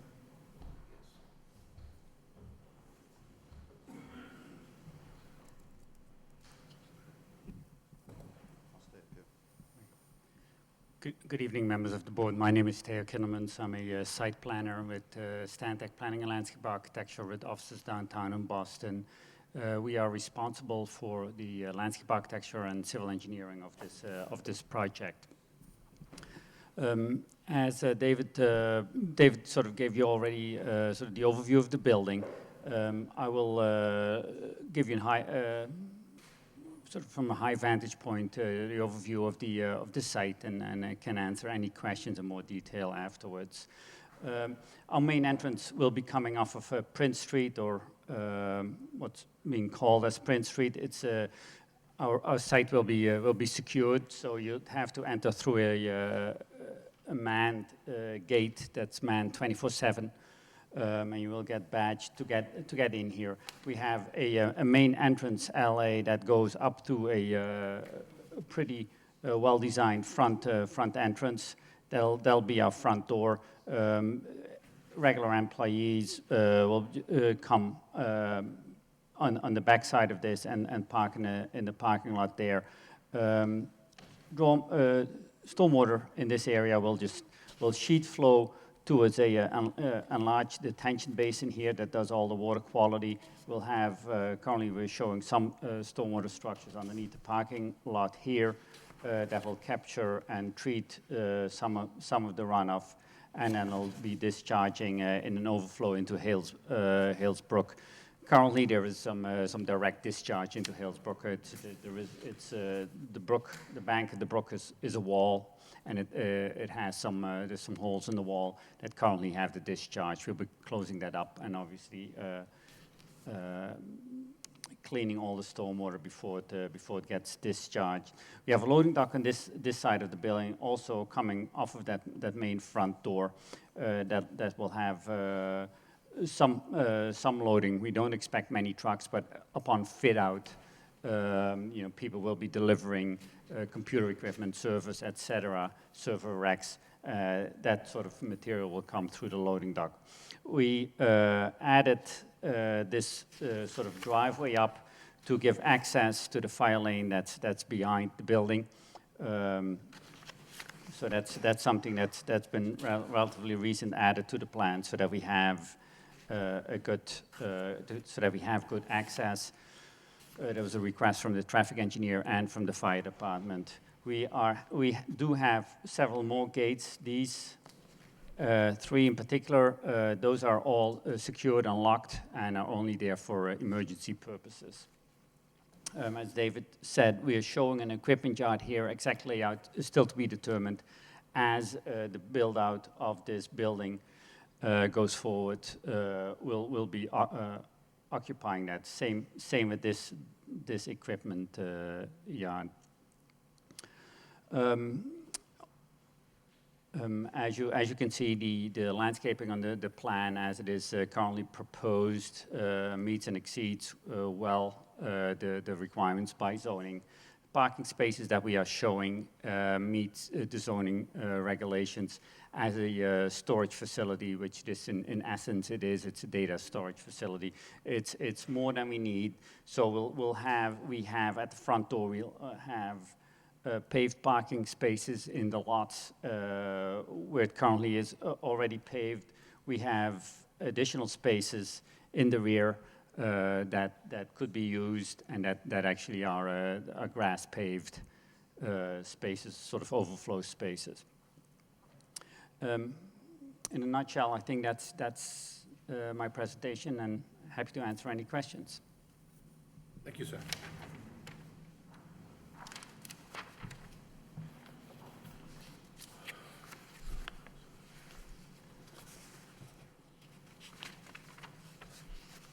So, Mr. Chairman, I think Mr. LePac would like to say a little something about their position in the city and what they're hoping to accomplish for us.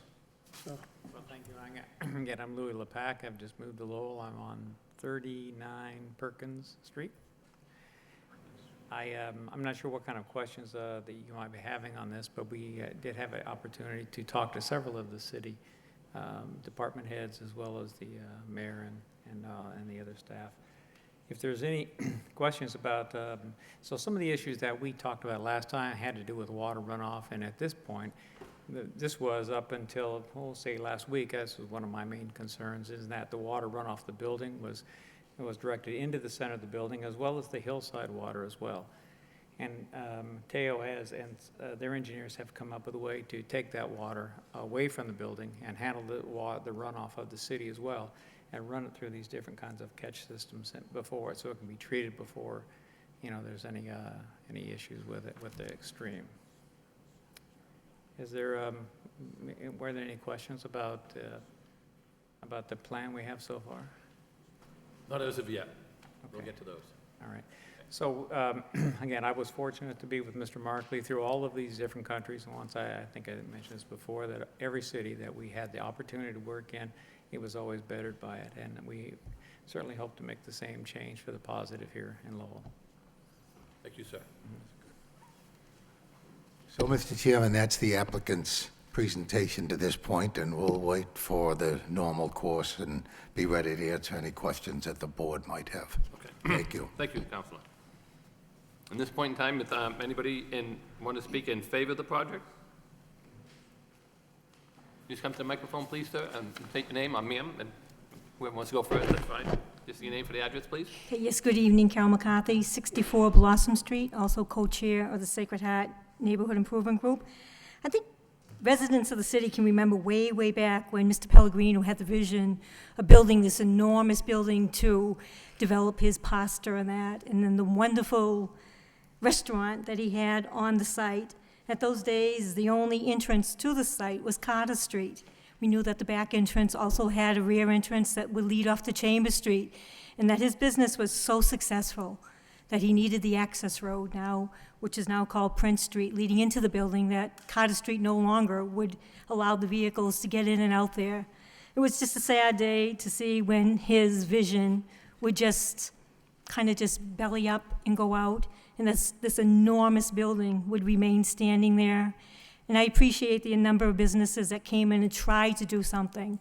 But as a neighborhood person, living in the neighborhood and being chair of the neighborhood group in the area, this building remained a white elephant to our neighborhood that, as driving by, I would have visions of what to do with the property and to develop into a 50 and over unit. Let's get rid of the building. Let's do this easy access to all the highways and that.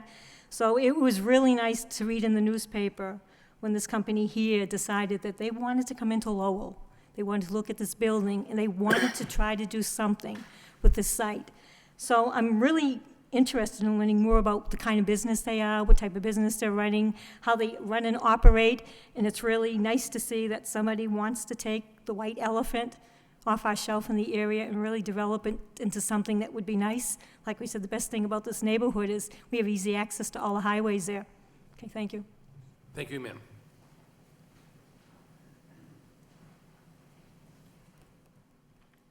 Good evening. My name is Frank King. I'm a direct abutter to this property on New Hall Street as well as Livingston Street. I hope to see this project completed in the manner that they've talked about here this evening. I'm really in favor of it. It's going to bring a sore piece to a delightful piece, and I encourage you to vote in favor of it. Thank you. Thank you, sir.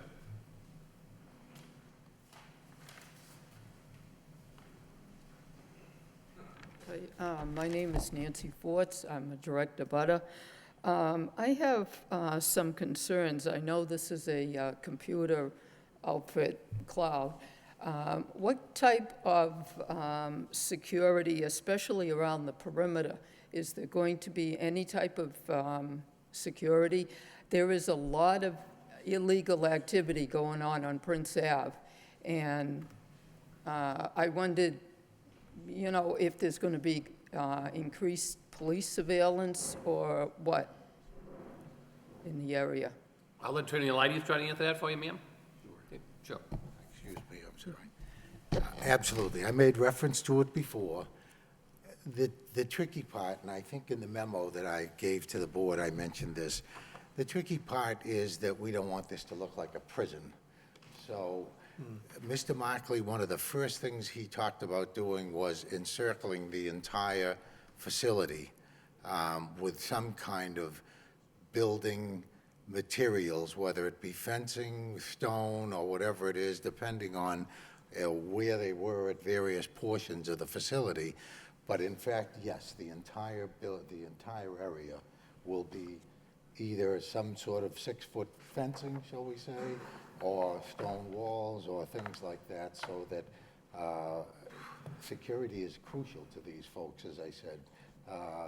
They cannot afford to let anybody get near the facility that might do damage to somebody's whole data system, et cetera. Louis, do you want to add anything to that? We have a security consultant on retainer at the moment, and they're reviewing the entire building and as well as the infrastructure and the neighborhood as well. So fencing is initially installed, and we went through and fixed up all the fencing that was there. It had slices and cuts in it. And that we don't really exactly know exactly what the fencing material is going to be, or if it's going to be a wall. I think it's probably going to be a combination. Where roads butt up to it, I think you'll probably see something more secure that will restrict any kind of vehicle penetration. And where that doesn't happen, I think fences will probably be appropriate.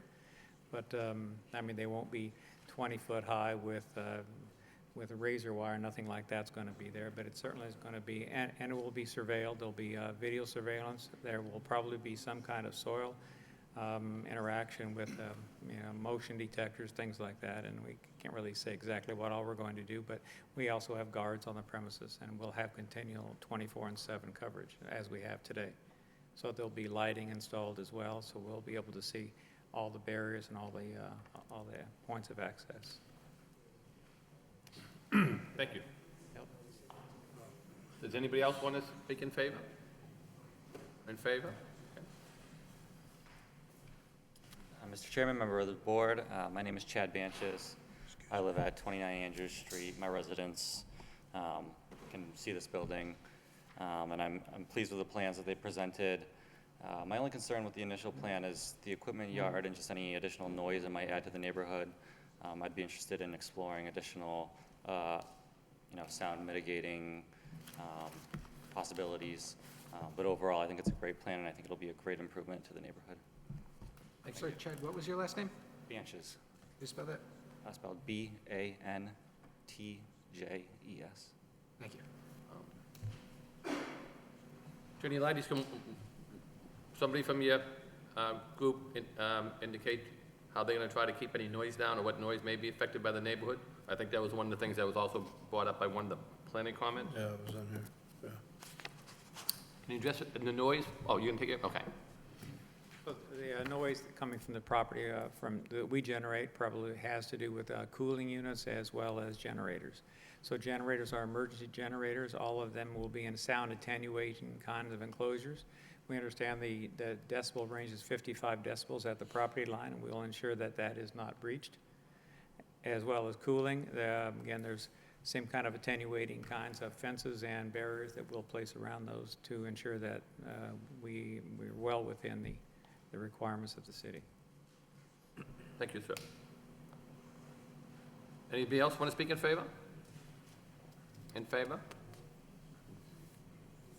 The generators are diesel powered, and so we'll have storage on site. So the generators, this is a large facility, could be 60 megawatts of power. 60 megawatts could get as many as 20 generators on site, and 20 generators with fuel for 48 hours is the minimum requirement we have on a critical care facility like that. And we're probably talking on the area of 150, 200,000 gallons of fuel. But all will be separated in dual wall tanks with retention basins as on alarming and alerting and everything that goes with it. And there's several state requirements for that, and we'll make sure we more than exceed all of the city's and state requirements. Okay. Right. I think we have another gentleman here who wants to speak in favor. Oh, thank you. My name is Andrew Sang. I live at 17 Andrews Street, in the same residence as, or same condominium residence as Chad, actually. And I would also like to speak in favor. I likewise have similar concerns about noise, or questions about noise, for the auxiliary power units and the fans that they have. But overall, I think it's a good thing for the neighborhood. Thank you, sir. Anybody else want to speak in favor? In favor? In favor? At this point in time, anybody want to speak in opposition? In opposition? In opposition? At that point in time, I'll turn the matter over to the board members who have any questions. Mr. Chairman? Sure, Mr. Fischett, you want to go first? If I could, would you mind, Dave, would you mind putting the aerial photograph back up on that board, please? Pardon me? The existing, I think, the first aerial photograph that you had for us. Existing, yes. Perfect.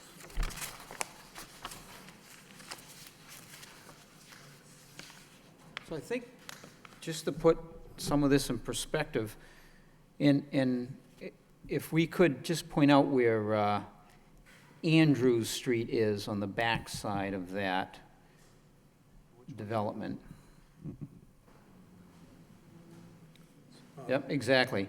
And the condos that the two gentlemen living in right there, the mill complex that we just had before us is right there in that picture on the upper left-hand corner. So when I had the opportunity of walking the site on Saturday, the security guards, they logged me in and actually gave me a tour of the site and walked to that gate, and I really, to that point, hadn't quite realized the proximity of the two developments. And when you really look at that, and you look at what's happening in that neighborhood right now, it's such a positive development. So it really, that really tied, I thought it really tied the two together, is what's going on over there.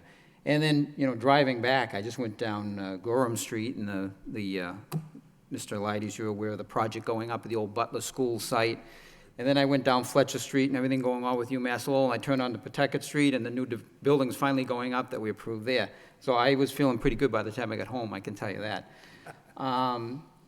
So I think the landscaping is unbelievable. I mean, the amount of vegetation on the site for as Carol McCarthy explained, the building is kind of a white elephant, and what do you do with it? But I think they're landscaping it about as well as you possibly can.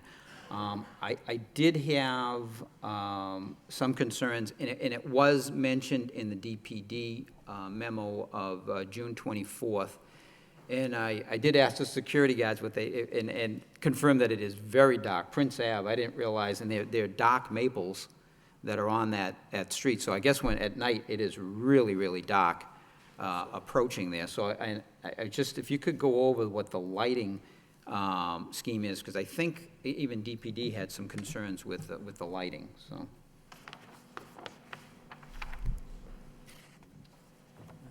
Thank you. So Prince Ave, I gotta orient. Be to the lower portion of that, to the lower right-hand corner of that, yes, right there. Yeah. Yep. I gotta orient myself here. No, that's fine. No, that's fine. But yeah, we obviously, we don't own this. It's gonna be our front door. So we have plans or ideas about it, and I think we've tossed it around. We tossed it also around here with various departments. We want to do something, but in order to not muddy up the waters, we wanted to make sure that we have a good site plan approval package to you that could get approved. Once that's approved and ongoing, we would love to do something about our front door. And the lighting would be one of them. I think the landscaping, as when this road got put in, you come down here and you look at the backs of homes. It's not the prettiest view coming in at the front door. Right. So you might want to do something about that. And so in that whole realm at that point in time, we'll evaluate lighting as well. So what would the lighting on the site be as you hit the entrance then? The lighting on the site will have at least 2 different light fixtures, and I'm going to take the other plan, I think. Our front LA with some fixtures here, we're currently showing as a decorative light fixture. Hasn't been decided yet. It's going to be some sort of a very modern-looking light fixture, whether it's direct downlight or reflective downlight is unclear. In the parking lot itself, we'll have a modern shoebox-type fixture, full cut-off LED light that will go on a timer most likely, or photocell on and a timer off. But as was said before, it's a full secure facility, so we need to have a certain amount of light. We won't have any light spillage. I mean, that'll be clear. But you know, we'll have an LED light, and at least the parking lot will be full cut of dark sky compliant, with an ornamental light coming down in here. And have you had any discussions, and I know you mentioned, have you had any discussions with city departments regarding street lighting, though? And I understand it kind of is slightly outside of site plan review, however, given the sensitivity of the site as well, I think you'd want to have... On Prince Ave? Yes, exactly. We have not, but as I said, you know, once we decide that we want to, once we are comfortable with what's going to happen here, you know, we'll start looking at our front door and start looking off-site and see what can be approved there. But as I said, it's our front door. We want to make that good looking. I think I could interject, if I may, Mr. Fischett. Sure.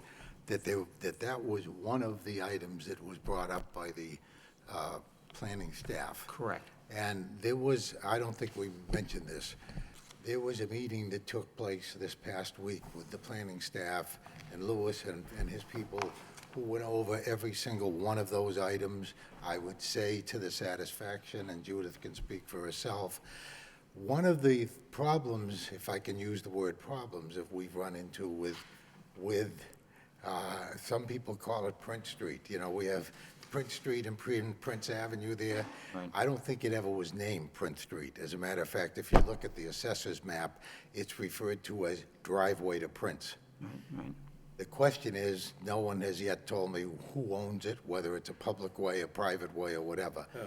We're going to be working on finding out that information. They would love to light up, Lewis will tell you that. That was one of the first things he said to me.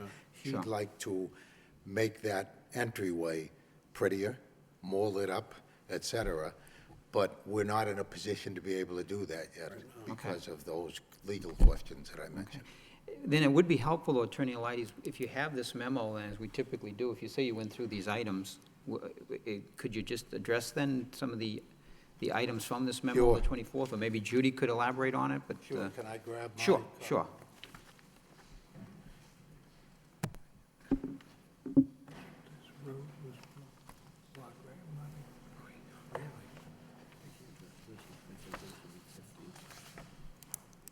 Mr. Chairman, if I can just add, as George, Mr. Elides did mention, we did have an extensive meeting. I was at that meeting with the applicant, and we talked about every single comment that was presented to them by the different city departments. And what we found was that even though they don't have a specific plan right now for every single piece, all the landscaping and lighting, they have agreed that they will comply with any of the requirements that the board puts forth or any requirements that the staff puts forth. So they're definitely willing to work with us on any issue. Okay, great, thank you, that's helpful. Before I answer that question, Mr. Chairman, if I may, through the chair, our prestigious radio man has indicated that at some point I blocked him out from being able to make a comment, and he'd just like to be sure that he gets the opportunity to say something later. Is that okay? Prestigious radio man. We'll get back to you. Okay, so... If you just want to comment on the comments, and then we'll turn it back over to the public, to anybody else who wants to speak. Oh, so noise. Let's all understand, I have here, there is a city ordinance on noise. What the city ordinance on noise says is by districts, by the way, by zoning districts, has varying numbers. And what it basically says is that no one should, on any kind of extreme basis, exceed the various number levels by more than 5. And so we're aware of it. We don't believe that will ever happen on any kind of a regular basis. if need be, Louis and the folks have already indicated that the problem with saying a noise study is they don't believe they're going to have any noise. The only possibility of noise is if a generator kicks in, and again, that's not that likely to do. If it does, it's going to be short level. But needless to say, we've looked at the noise ordinance situation, and we're ready to deal with it. I think a noise study at this point would certainly not be that effective. So that's, is that? My understanding would be then, if for some reason it would appear there was an issue, then you certainly would be receptive to having a noise study, and then whatever needed to be put in place to mitigate that would happen. Absolutely. So, handicap ramps, absolutely. That can go in as a condition, and we're glad to do that. And we've, again, that's in an area that is very, very critical to these folks. As you know, it's a major entry point. They want every part of it to look well.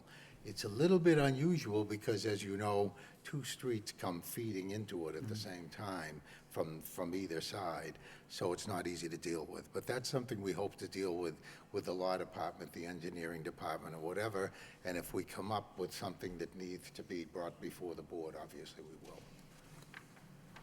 Let's see. We're already, Teo will tell us, Concon is, if you're filing this week, or have you filed already? Conservation Commission will be filing this Wednesday, and will be on the Conservation Commission's agenda, hopefully August 12th.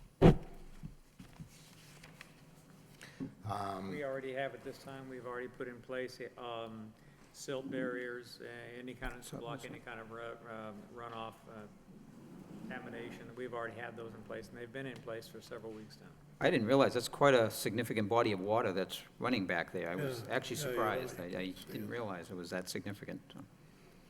So we talked about driveway to Prince and the lights there. We want to do something with that. The 100-foot buffer zone, can anybody want to? Teo? The comment about the 100-foot buffer zone and the location of our work yard materials, is there anything that? Yeah,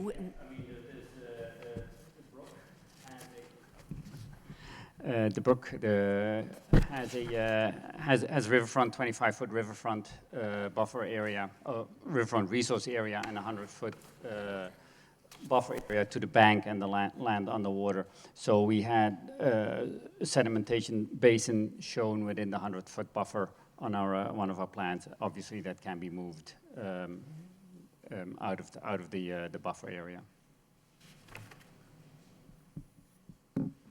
Okay. You know, I don't have 6 and 7 on here. If somebody can help me out with what they are.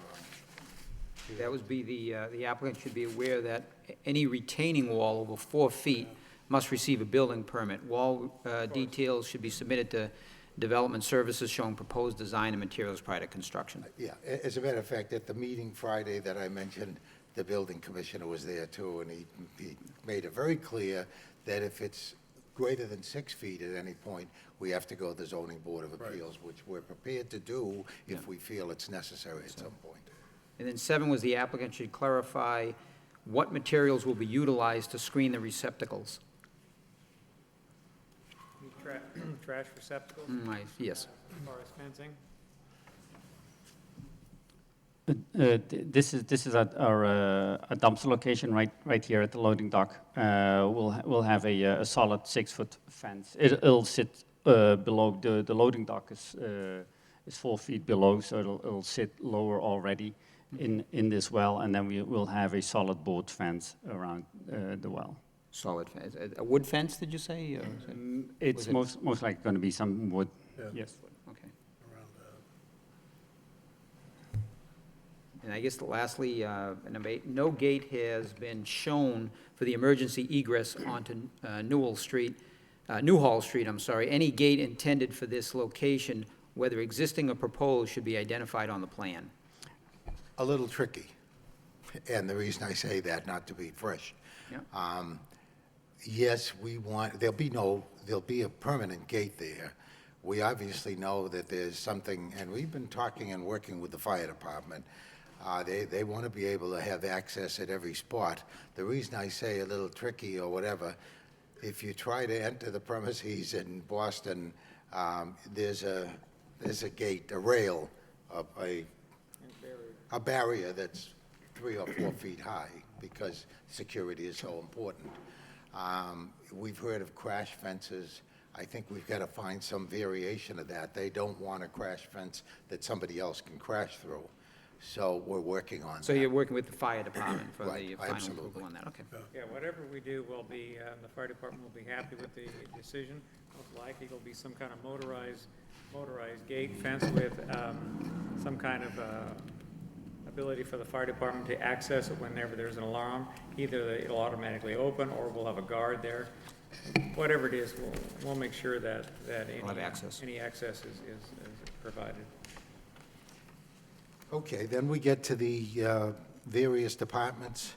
The wastewater utility asks about sewage pump station, et cetera. Would either of you gentlemen want to comment on the pumping station and whatever situation? Currently, the existing building is serviced by a wastewater system that connects here, and then it'll pump up with a large pump, and it'll pump up to here, which is significantly higher. For the time being, that's the system has been cleaned and is operable at the moment. This building that's going to be under construction very shortly, for the time being, most likely will tie into that. We are still investigating another connection coming up front, which will have to be pumped because the gravity isn't there. But we might want to consolidate that and get sewage flow quicker out of the building. We'll have then as well a secondary connection because the guard check, which will be manned 24/7, will have a bathroom and a water connection in there as well. So, and that'll be gravity feed. And I guess, I'm sorry, did you determine at the moment, though, that the existing pump station is sufficient for? It's, to my understanding, it's been recently been investigated and cleaned up. It hadn't been serviced for a good number of years, and now it has been. It's sufficient today, but it's not our desire to keep it like that. Sure. Because we don't want water or waste running under the white space, which is what will be there. So we're going to try to keep things to the side and find a better route for it. Interestingly, if I may interject, this gentleman has spent tens of hours, maybe hundreds of hours, trying to find out where water lines and sewer lines or whatever. There are no good records on any of that stuff. What they have determined, because there were actually stand fills in the middle of some of the floors in the building, is that at some point there were things running through the building at the bottom or underground. It's Lewis's intention to not have a single drop of water from anywhere in the interior of the building. Is that fair to say? It's been a fascinating sort of forensic approach to this property in that the city doesn't have any records on it. I don't know where they've all went, but through the years, they've sort of walked away. But we will provide all of our records, all of our surveys to all the different various departments so that gas, water, power, sewage, everyone knows where all the, because there is really quite a history to this property here. You could actually write a book about it. Okay, so the next one, I think, is the water utility, and we sort of touched upon that, but do you want to mention anything about taps? Teo might be able to tell us. Pressure Yeah, testing. those are very much construction-related items. They will be incorporated on our construction drawings, not a problem. Oh, I think one of it had to do with the loop. I heard the loop was talking about it, something else, and that's something we want as well. We're not satisfied with the water situation as it is, and we want diverse paths of water because we use a lot of water cooling. So this loop system is something we absolutely want to, I think you want it and we want it as well. Most of us, I think we're walking step by step on this. But we'll do pressure testing of the fire control systems. The fire control system of the building is going to be a dry pipe kind of system. So 2 knocks, so it's always dry and there's no water anywhere until a series of alerts go off, and then we'll flood the zones and we'll flood the areas, and then only then, if there's a fire and heat will actually bust a break, and then it acts like a wet system. So those kinds of systems will be in place, there'll be new fire pumps, and we're doing all those sort of testing now to make sure the existing systems are working, and they will maintain those throughout the construction interval as well. And as far as the traffic engineer is concerned, my understanding, Judith, is that he's indicated that he's satisfied with the changes that have been agreed to since the meeting. And Yes, the comments that you see from traffic were actually made prior to the July 10th plans? I think that's the date, prior to the latest plans. So he has seen the latest plans, and he has signed off on them. Okay, oh, good. Well, I think that's pretty thorough, so I, thank you, Mr. Chairman. Sure. I'm going to give the gentleman in the back a chance to speak before Mr. Leidy cuts him off again. the radio man. You better, the radio man. Go ahead, please, sir. Thank you for allowing me to get my comment on record. I'm sorry that I missed the opportunity. Quite all right, sir. Thank you very much. My name is Sam Polton, and although I reside in Chelmsford, I own the first floor at 61 Market Street, the former Burke Building, and I operate two businesses in the city. I'm a partner in Remax Partners Real Estate and 980 WCAP. And I would just like to strongly support this use of the property. As a realtor, I became very, very familiar with the property last year and learned an awful lot about it. And my good friend Jerry Kaplan, who is something of a computer expert, taught me an awful lot about what the property will be used for. And I have to agree with what Attorney Eliade said. Every once in a while, something comes along that's a real game changer. This isn't just the best use of this building that was a single-use building and now will be so again. It's also a tremendous opportunity for the city of Lowell. And I think it's not only going to enhance the neighborhood and create something remarkable from something that had outlived its usefulness, it's also going to put Lowell on the map with another new technology. And I hope that this whole process gets speeded along. I think you've got the right folks with the right idea at the right place at the right time. And again, I say that as a local businessman, I say it as a realtor, and I also say it for someone that has an awful lot of heart and soul invested in the city of Lowell. So I'm proud to see this in front of us, and I wish them Godspeed, and I hope you see your way clear to approve this. Thank you very much. Okay, getting back to Jerry, you all set? Any more questions? No? Yeah, thank you. Okay. I think we were close to the end, weren't we? Yeah. We're getting to the planning board questions. Yep, we went through all that. Now we're just going to ask and see if any of the board members have any questions. I have just I'm going to one go with Mr. Lockhart next. clarification on the department comments relative to the fire department's comment, an access road to the generator yard, fuel spill leak containment plan. I'm sure you've addressed those things. I'd just like to hear So maybe some more specific information. issue on the road was, we had a 16-foot road shown. We've expanded that to the 20-foot required by the fire department. That's in place. Any fuel will have will have secondary confinement, so the tanks themselves have double-walled tanks, and they'll have secondary confinement as well. There'll be a spill mitigation plan in place filed. That's part of our normal requirements. Okay. That's all I have, Mr. Chairman. Dick, any questions, comments? Okay. Bob? I only would, I'm curious about the landscaping near the brook. You're going to undertake that? You're going to landscape along the brook area? Yes, the plans are a bit more deep. Thanks, Vanna. It's a little bit more detailed on the plans I was submitting on Tuesday to the Conservation Commission. Of course, we're restricted what we can do along the brook, but what we'll be doing, what's being proposed, is take all the invasives out, take pretty much the understory out, leave the mature local trees there, and then put a big evergreen screen up with and it's a double row with native evergreens, mainly arborvitae, I think, and some spruce. that's going to be put up, and that's going to be all along the brook in the first 25 foot of the riverfront zone. And then in here, this detention basin, it's not really a detention basin because we don't have the volume in it, and we're close to groundwater, so we'll be more treating that as a rain garden and cleaning and storing some of the water, or at least holding it back, but cleaning it. So. And obviously, as a rain garden, that will be the landscape pretty well as well. Yeah, I think it's great. That's all I have. Thank you, Bob. Thank you, Mr. Chairman. I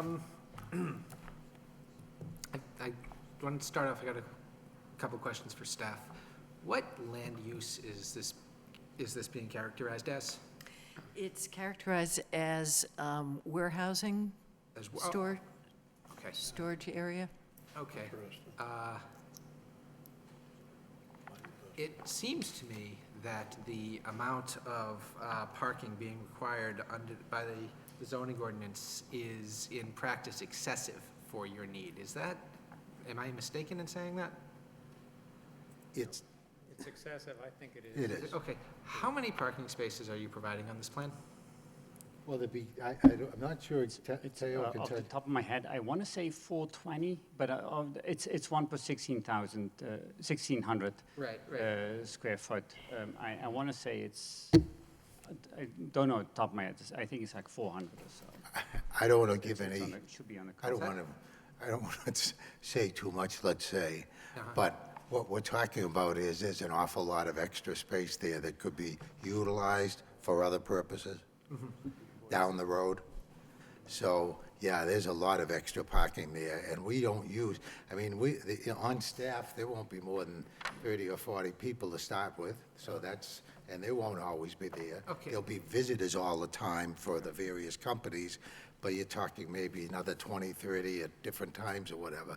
So there are not very many parking spaces needed. Let's project out to full build-out. You said 30 to 40 to start with. At full build-out, at maximum occupation, everything goes great. How many people will be in this building in 10 years? Well, if I just look at the Boston facility, which has been for 15 years, and it's about the same size facility, I think there's probably no more than 30, 35 staff full-time on the premises. Maybe 40 with all the vice presidents and things there.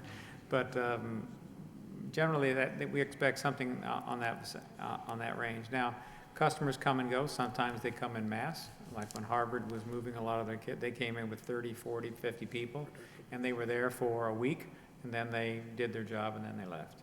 Okay. So it's sporadic, but it's and depending if it's a disaster recovery site. So I could see there could be 100 people on the site. Okay. At any one particular time. Maybe 100 people at the maximum. So we're probably talking about a factor of 4 too much parking on this site. I raised this not because I'm looking to save the applicant a few bucks on his $200 million project, but because I feel it runs contrary to the public interest for the city to be mandating the installation of all this impervious surface that isn't needed. It's not what's best for this neighborhood, which already has drainage issues. Creating more impervious surface, creating more heat island effect from more paved area. I'm wondering if there's anything that we can do on this end. I noticed you're proposing a lot of your 420 spaces are the grass block spaces. If I may interject, actually double-check the drawings here. It's 344 that we're proposing on spaces. Okay, so maybe we're only excessive by a factor of 3. But that number, that includes what you're proposing here as the grass block spaces? Correct. Okay. I noticed the grass block spaces end at a certain point and on that back road, and you actually have a large paved, a large area of paved spaces at the end of that, at least on the plan I have.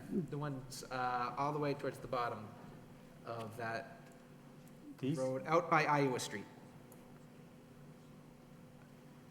No, these should be only, these spaces, we have our fire lane or emergency egress, And we have sort of 2 large fields of grasscrete, and then these fields should only be grasscrete.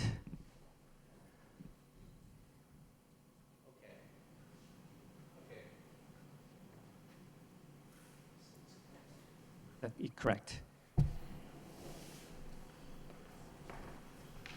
Okay, I might not be looking at the latest plan then. So all of those spaces in back are all of the ones in the back by your current proposal are going to be the grass block spaces? Correct. Okay. All right.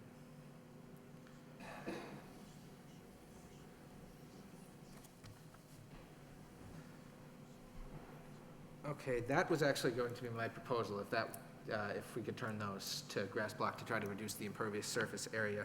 That was going to be my first proposal. My second proposal is that I don't think we could do it for this one, but going forward, I think we might need a new land use in our zoning ordinance to more effectively capture, data storage facility, that it doesn't produce the same parking demand as warehousing and or other industry, and that it doesn't.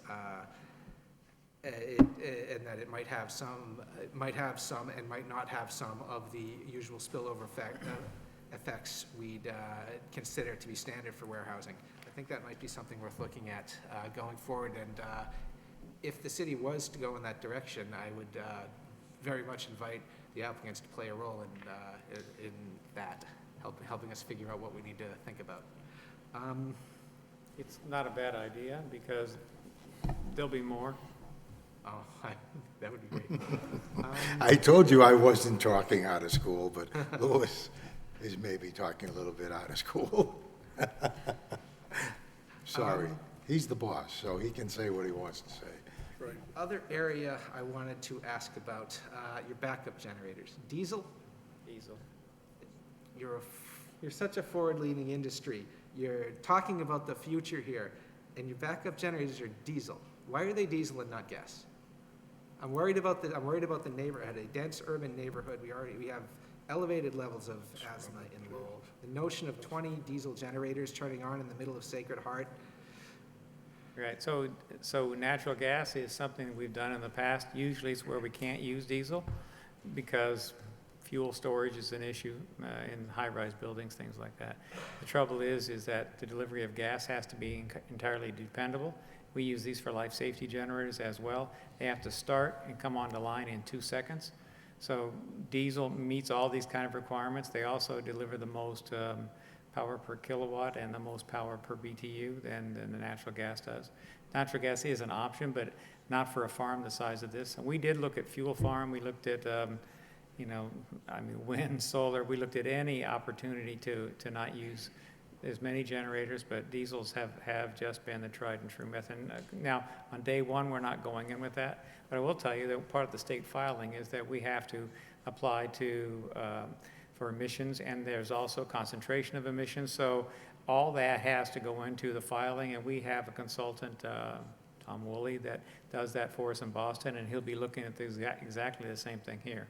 It has to do with whether or not, and sometimes they force you to put scrubbers on that reduces the particulates by 95%. So we use tier 2 rated generators, and they're all state regulated. So, I think all of your issues are valid, and unfortunately, diesel has just been the tried and true method for data centers that's what they. Yeah, actually, my wife is an air quality engineer. She does a lot of air quality permitting, and one thing that I've learned is that there's a certain amount of flexibility shown by the regulators when you're talking about emergency generators, which is what we're talking about here. Yes, sir. Exactly. It's not the highest level of review and regulation when we're talking about emergency generators. What about going forward? I assume that that you are not hoping to stay on diesel generators indefinitely, that at some point battery power, as that advances? So Well, we have batteries also in the facility, so we probably have 11 to 15 minutes of batteries on all of our power systems. So those carry over during a generator start. And so we monitor power degradation. One of the problems we have here is most of the power facilities are aerial, and they're not buried underground. So it's not going to be like in Boston. We are 1 block from the generating or from the delivery station. It's all underground to us. Never had a power outage in Boston, so our generators run very infrequently. And it's not unusual to have a 10 or 15-year-old generator with 40 hours on it. So we hardly ever use them, and so that to keep that requirement is very hard, because what we consider an outage and what is considered an emergency outage may not be the same thing. So we may like to bring our generators on to help us through a power changeover. That eats into our how many hours that we're allowed to run each year. And so we have to stay there, and we have to maintain those kind of records, and we're audited frequently about that. Okay. I wish I could give you a better answer. Fuel cells, we did look at them, but they are incredibly expensive, and payback on them is just 27 years or something like that. Yep. But it is also the case in your industry, and it's certainly true in the power industry, that the advances are coming fast and furious. Hopefully you won't be dependent on diesel as your backup for too much longer, and hopefully there won't be backup diesel generators on this site 20, 30 years from now. Well, I can tell you one of the problems that we have is we're looking at a 10 or 15-year build program, and the technology that we deploy today probably won't be the technology that we deploy in 5 years or 10 years. And so part of the design criteria was that we had a flexible and scalable kind of mechanical and electrical kind of design that allowed us to use whatever the new wave comes in. And so that was the challenge that we put out to the M&E. And we did a very aggressive search for an M&E firm, and we just picked one, Siska Hennessy, and they are, well, so they do all sorts of things like this, and so they're leading the charge on how we do things. Okay. All right.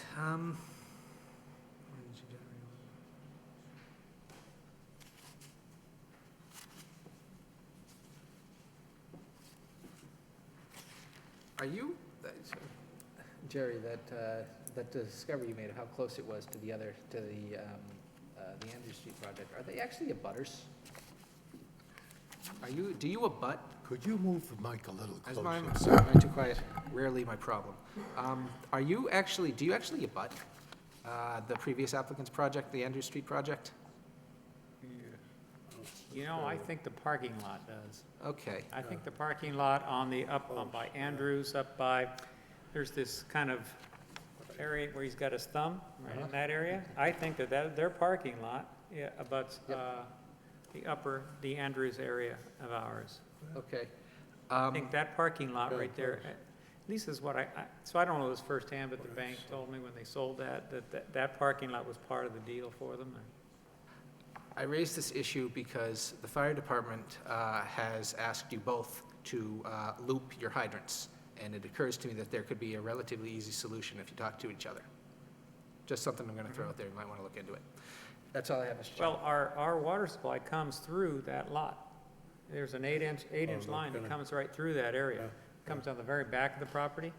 And then, so the other, it winds around the back of the property, comes over to like Bourne Street in Iowa, and it comes down there, and then it loops around the front down Carter, or I guess that's Prince Street, and then it's sort of segmented right there, and it's cut. And then there's another one coming down, I think it's Carter Street, and maybe over to the top of the property. So we're having to find these things. Some of them are not on any drawings, and we've actually made use of Archie the Dowser. You know, what's Archie's name? Wally produced the Dowser man for him too. What's his? Archie Trainer. Archie Trainer was with the Lowell Water Department for many years, and he's retired now. And he's come out several times with his, his little dowsing rod. Really? No, he's got these are copper, little pieces of copper wire, and he just walks around. And if you don't believe it's true, I can tell you, I've seen him do it time after time. And Dowsing. Yeah. and he finds them every time. And he'll even tell you how deep they are by how fast they Better move write his that hand. one down. And it's just amazing watching it work. Anyways, without getting into the details, if there is some way the two of you talking could help make the fire department happier, that would make me happier. Well, and us too. So any way to make the water supply more resilient and reliable, we want the same thing. Excellent. And that does it for my concerns. Okay, thank you. If I may, Mr. Chairman, a couple of quickies. No, go ahead. Number one, so that everybody understands, the plans are not those two boards there. The board has been furnished with stack after stack of plans that these gentlemen have worked in a very quick time to get out. Secondly, a commercial of sorts, some kudos for Mr. Coughlin, who was appointed specifically by City Manager Kevin Murphy to make sure this project moved along the way and got everything going and got it done right, and he's done it, and he's done a wonderful job. I think he should be recognized for that. And the last thing I'm going to say to you, if you remember, at our informal hearing, I said somebody's going to ask if they're going to build the Prince Grotto again. And don't you know, I didn't plant Mrs. McCarthy to say that, but the answer is, as much as we'd love it, you're too young, to Mr. Boyle, to know that, but as much as we'd love to have it, it's going to be a while. Thank you. Okay. The last thing I want to say is it's been a pleasure so far working, not so far, but the city has been overbacked. And so none of the people who work in Boston, for instance, are accustomed to this kind of interplay and this kind of even an open conversation we've had with the city, and just kudos to the entire city for a pro-business approach, but certainly we want to be good citizens, and I just can't thank you enough for the time and the help you've all given us. Thank you, sir. Thank you. Judy, do you have any further comments? I know you told us a lot of things that happened, a lot of the meetings that took place, and you indicated that they basically concurred to agree with all the comments by all the fire department, city staff, as well as city engineer and anything else. But do you have any further The only comments? other thing that I would add is that there were two meetings. There was a meeting before, the very first meeting was with Joe Janowitz from the planning staff and the applicant and our traffic engineer, Nicholas Bassanetto, and Lisa DeMeo, city engineer. So they met and they reviewed everything. So you don't have a letter from Lisa. However, I did talk to her, and again, she was at that first meeting. She has no issues with the plan. She is still looking at the hydrocalc calculations, and she wanted to get through all of that before she actually issued a letter. But she reviewed the entire stormwater system. So that, just wanted to let you know the reason that you don't have an actual written report from her. And I know they have to go before conservation, which was indicated earlier by Yes. council. Yep. Does staff have any comments if we were to make an approval tonight, whether there'd be any conditions that you feel is appropriate, or do you think they've signed off on everything appropriately under the site plan review?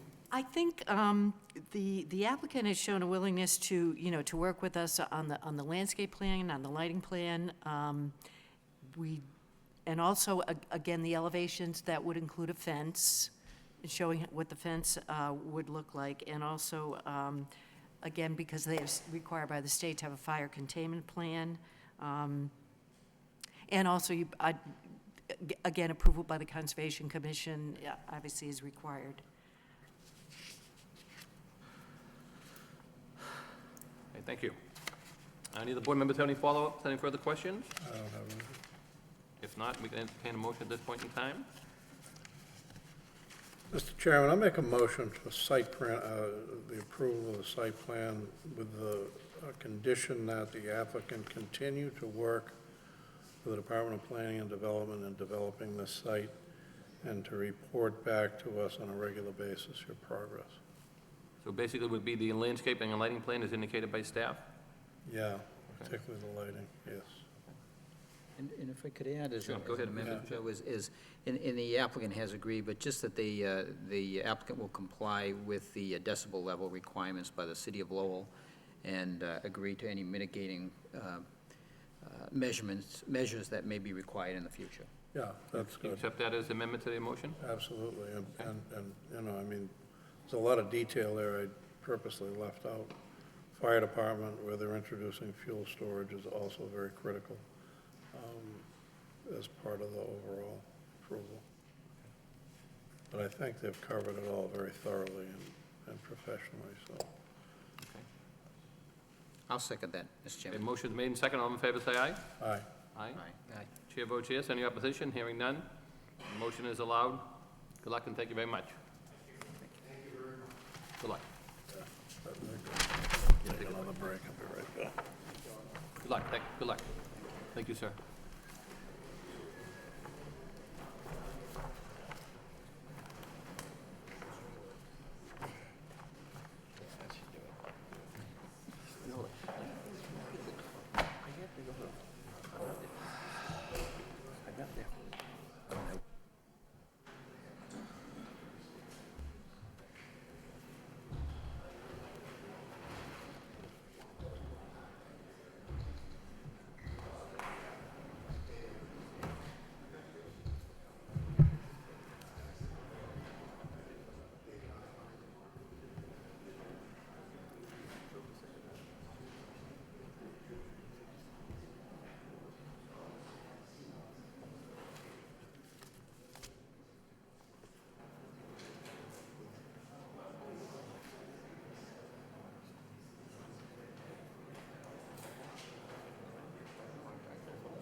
Small one. I didn't get them all.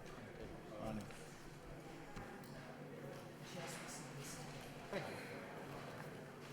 That was all sent. And I have a copy here if they need to see it, but it's only a small copy.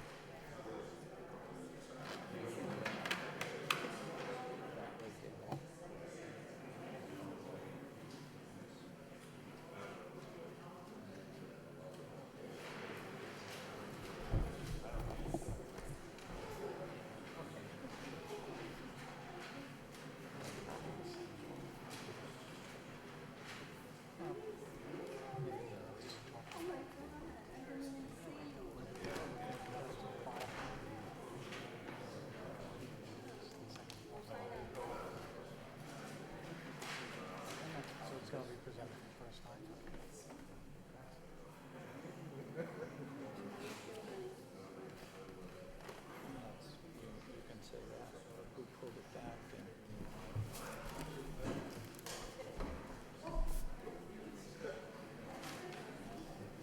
Judith? Are those new plans or are they changes? Yeah, yeah, there you go. Were they submitted 7 days before?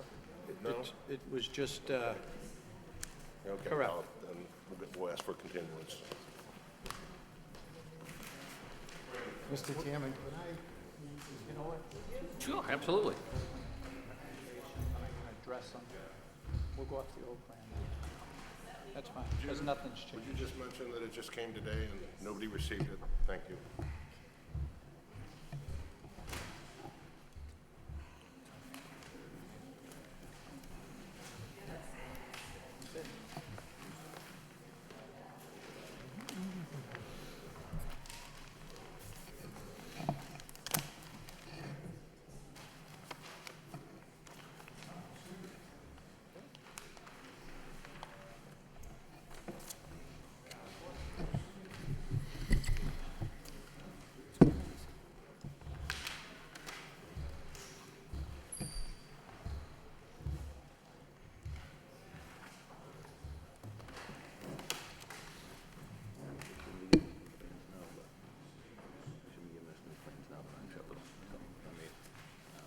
Okay, moving along, the next matter is 339 Mammoth Road, site plan and special permit.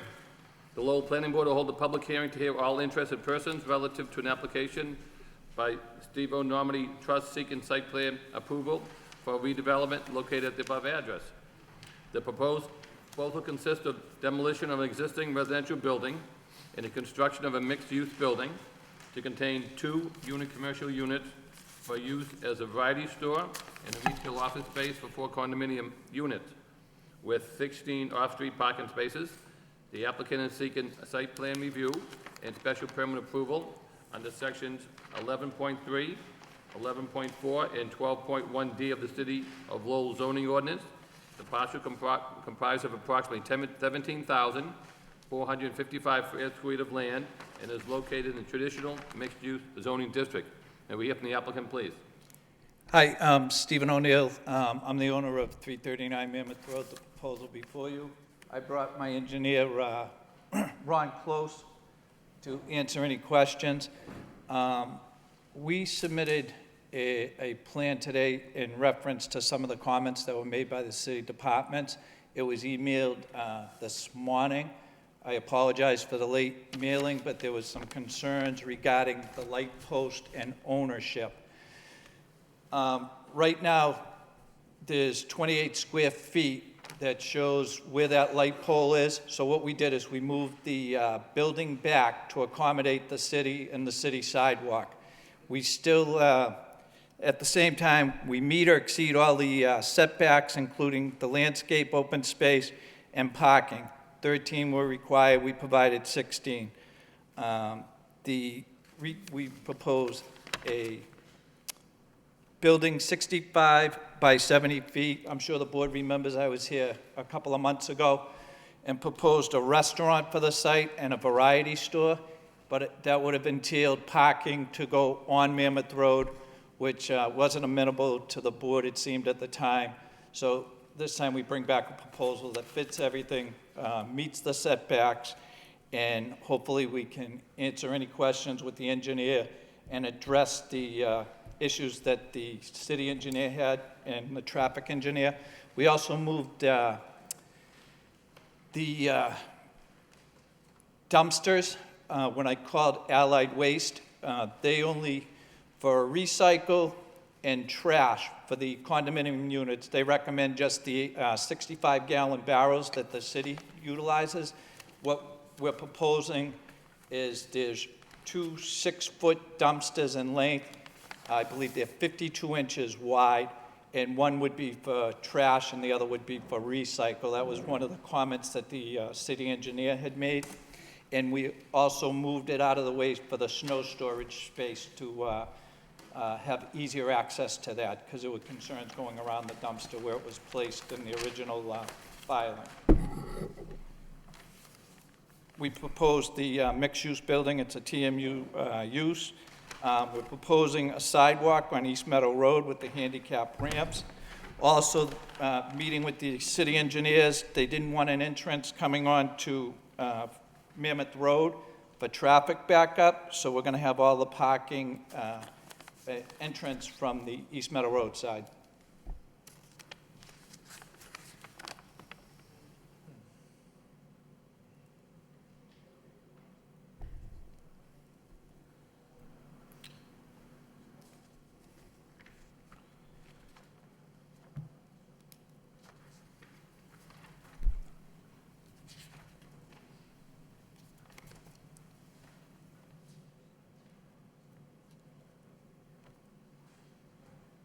There's still a question of the 28 square feet of ownership. The engineer's here, he can explain a little, but the bottom line is we moved the whole building to accommodate the sidewalk and the street light. There was a question from the traffic engineer with building that stone wall out front, the small wall, so we put it behind the light pole so that the city can have access to it.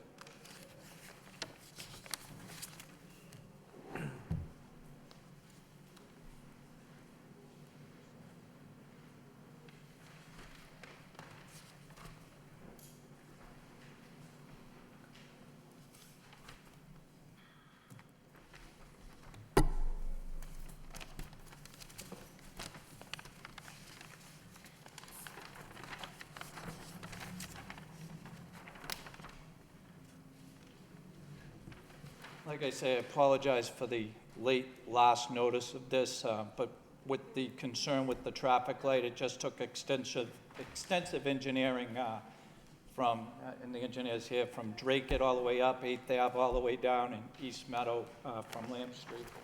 Okay. Let's see.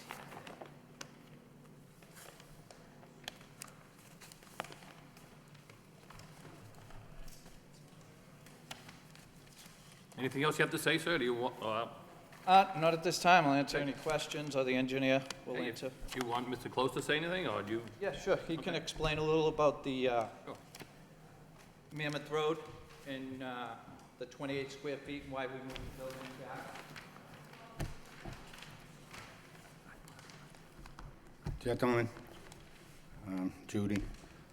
My name's Ron Close, C-L-O-S-E, 55 Island Pond Road, Drake, Mass. Registered professional engineer. I work in conjunction with Leo B. White, the registered land surveyor. We've been working together for 40 years, the last 15 full-time. With Mr. White, we proceeded to run the town line, city line, from a bound on Mammoth Road down to the intersection of East Meadow Road and University Ave, I guess it's called now, Lowell.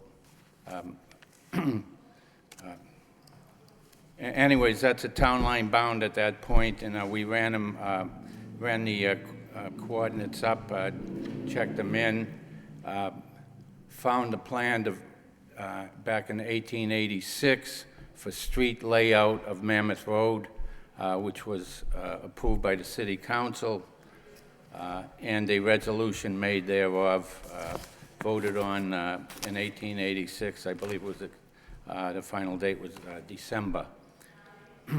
I ran that line out and found that it does not coordinate with the current layout of Mammoth Road, which is the existing street bounds and/or property lines, etc.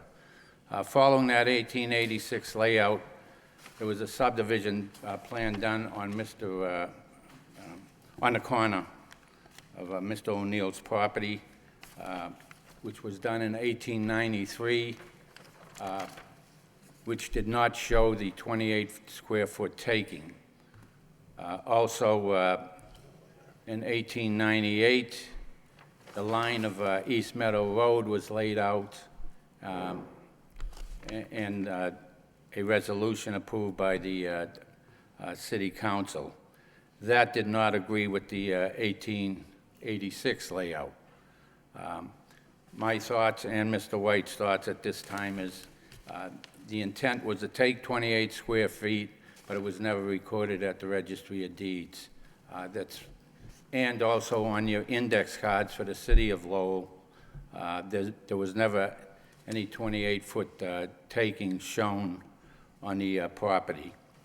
What I'm saying is the total square footage of 9,500 square feet, I believe that lot would have been 28 square feet was never deducted from it. And that's on your City of Lowell cards. Also on your map sheets prior to your GIS system, the old map sheets never showed a 28-foot taking. So it's our belief at this time that the 28 feet was intended to be taken, but it never was done officially, and plans following that. We still laid it out on the plan, overlaid it onto the plans to show where it would have been. Also, I showed the layout using the angles off of the town line. That is the angles that was recorded on your 1886 plan. And that would bounce out that area about 5 more feet into the private property. So I don't believe it was ever laid out that way. We used the bounds at 8th Avenue, Chase, I believe it's Tolman, the town line bounds, 2 town line bounds, and also the bounds on Lamb Street. And I couldn't get them to coordinate with that 1886 layout. And I don't believe the intent was to, at this time, to go any further with that as a taking. So that's shown on your plan, and we developed the lot from that. That is the stone walls. We brought it over beyond the 1886 layout, even though I don't believe it's in place. And we moved the wall over to accommodate the City of Lowell light post. And still was able to keep the building 65, the same size, 65 by 70, with all the proper offsets to sidelines, setbacks, and rear lines. And also the parking area remained the same. Even though we shifted it 5 feet, it also remained the same as far as size, and still having a 15-foot offset from the property line. With that said, I'll take any questions from the board. Okay, I take it you received the city comments from all the departments, Mr. O'Neill? Correct. Okay, can you go through those one by one for us then? You could start by the ones Absolutely. from Judy Timon from July 10th. Right.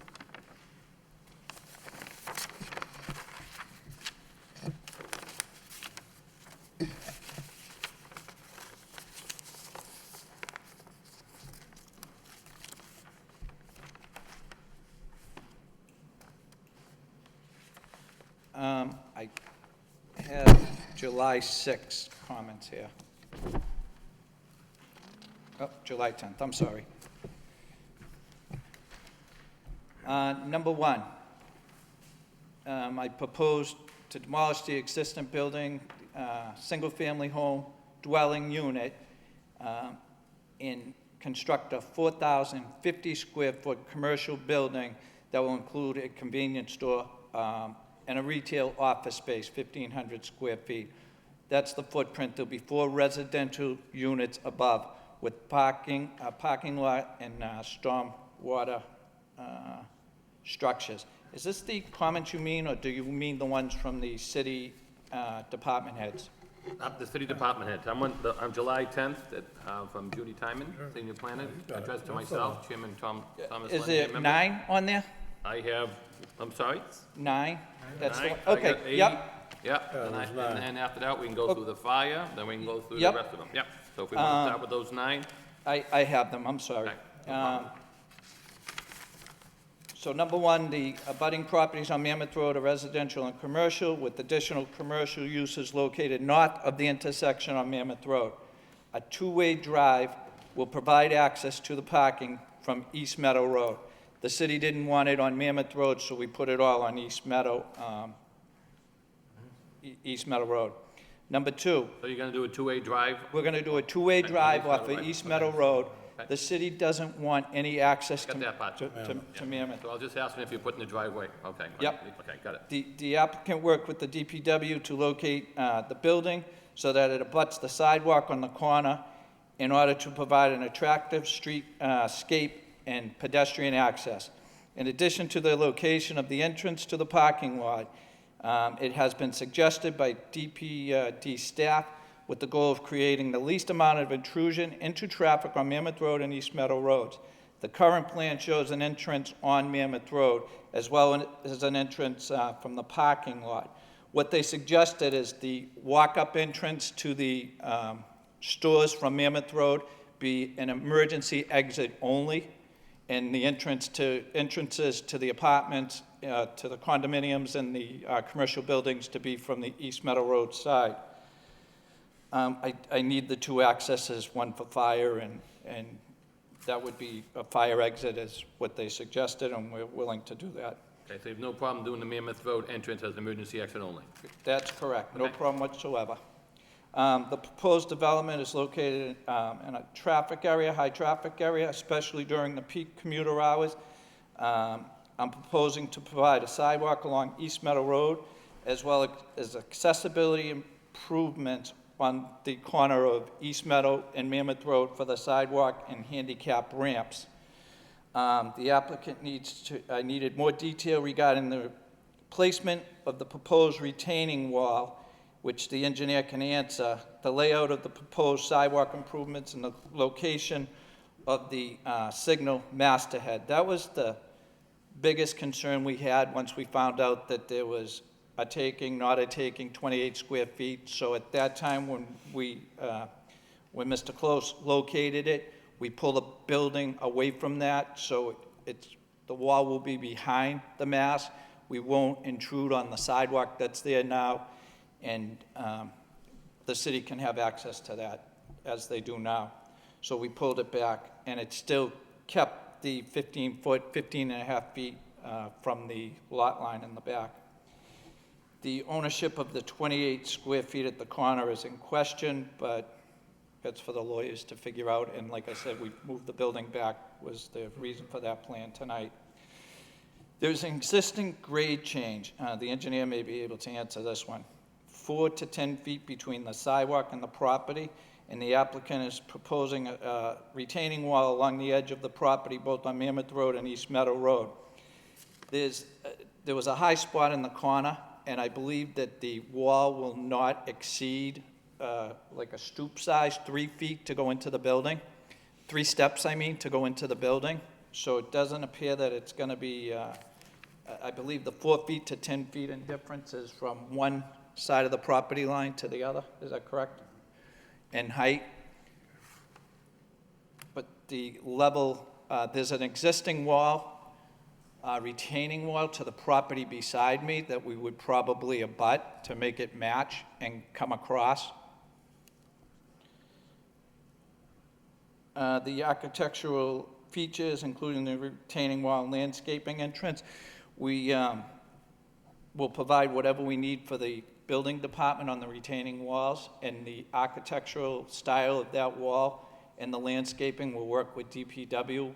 I spoke to Judy about it, and I think she agrees that we could work with her for that and the looks of the building. Utilities will be accessed from East Meadow Road, since Mammoth Road has been repaved within the last 2 years, and a street opening permit cannot be issued within 5 years of repavement. We have from all the city departments that there's sewerage, water, access from East Meadow Road without an issue. There was one issue when we cut the water line to the existing house that's there now. Can we stub it off in the sidewalk, which the water department, I believe, doesn't have a problem with, but then they want to know who's going to take care of it after the 5 years at the street, and I will be responsible for that. We'll pay a bond if need be. The proposal includes fencing on the south side and rear of the property with a larger landscape open space area. Included on the plan are trees and shrubs, a landscape island, and a replacement vinyl fence to be placed on top of the existing stone retaining wall. The applicant should show elevations for the fencing. Also, the board may want to consider requiring the applicant to work with the DPW staff to produce a final landscaping plan, which I have no problem with. As far as the wall that's out back, it's in disarray, actually, in rough shape, which we planned on fixing and putting the vinyl fence either on top or right in front of it.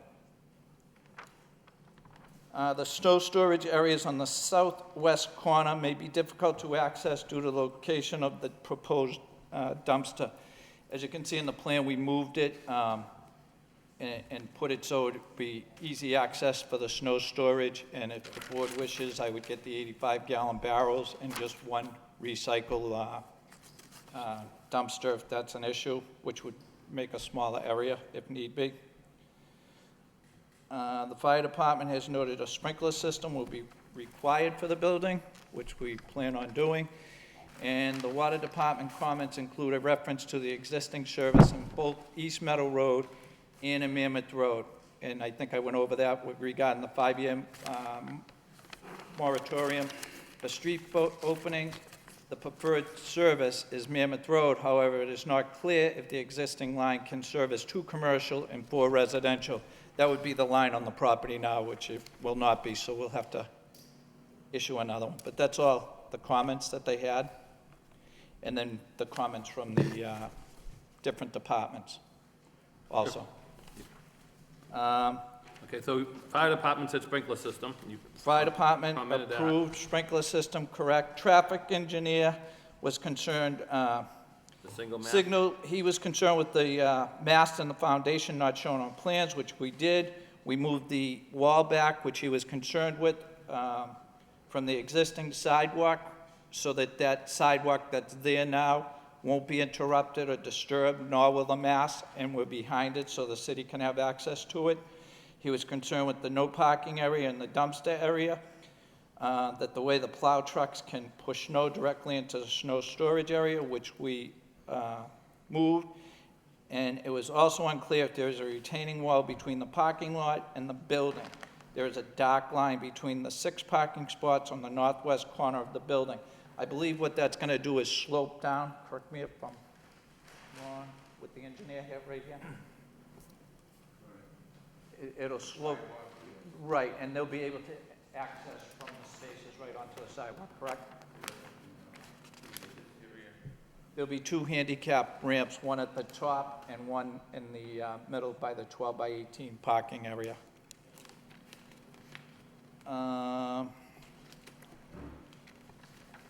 That's how, and also how are the pedestrians going to access the building from the parking lot? There'll be 2, there's a sidewalk that goes around. It'll be handicapped accessible from the top, and there's one that's down towards the front of the building, or the back of the building from the parking lot. Solid waste recycle, since the dumpsters here is not on a straight approach, dumpster must be on wheels so that they can be rolled out. Boundary tenants must have cardboard dumpster in addition. So that's the purpose of the 2 dumpsters when I called Allied. The 6 by 48 is bigger than the 4 receptacles that they would need, a 65-gallon. So whatever the board wishes, I'll get rather a regular barrel or the 2 small dumpsters. And the water utility is, once again, the proposed plan shows a new water service coming in from East Meadow Road. I'm assuming that the domestic service, the proposed plan shows a new water service coming in from East Meadow. The plan does not say. It does come in from East Meadow. There is a current water service coming in from Mammoth Road side for the existing property. If that line is to be abandoned, it needs to be shut off and cut off at the main from Mammoth Road. Not sure if there is an issue that the line is to be abandoned. It needs to be shut off, cut, within a 5-year wait for the street opening permit in regards to Mammoth Road. If so, service could be shut off and cut at sidewalk curb. But then who would be responsible for the service line from Mammoth Road to the sidewalk after the project is completed?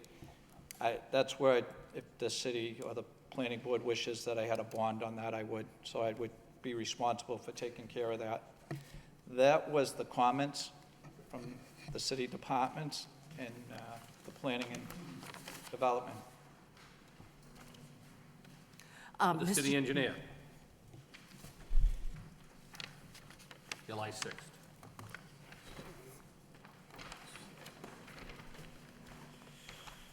It's the first one I had, I believe.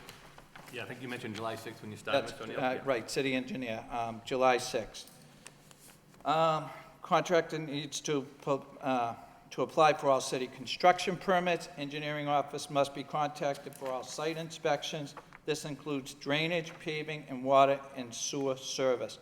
As-built are to be electronically submitted within 90 days of issuance of occupancy permit. All new utilities must enter the site from East Meadow Road. Mammoth Road was recently paved and is still under moratorium. Traffic signal mast is not shown on the plan. Both the current and proposed locations need to be shown. It's shown, that's shown now on the plan. Ownership of the land at the corner of East Meadow and Mammoth Road, 28 square feet, needs to be determined by an attorney. Like I said, we moved the building back so it doesn't affect that 28 square feet at all. Plan submitted for review, not stamped and signed. The engineer is here. I believe he probably submitted them electronically.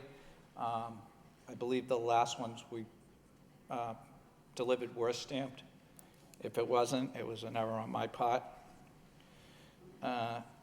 CB frame does not have to be city standard since it will be private.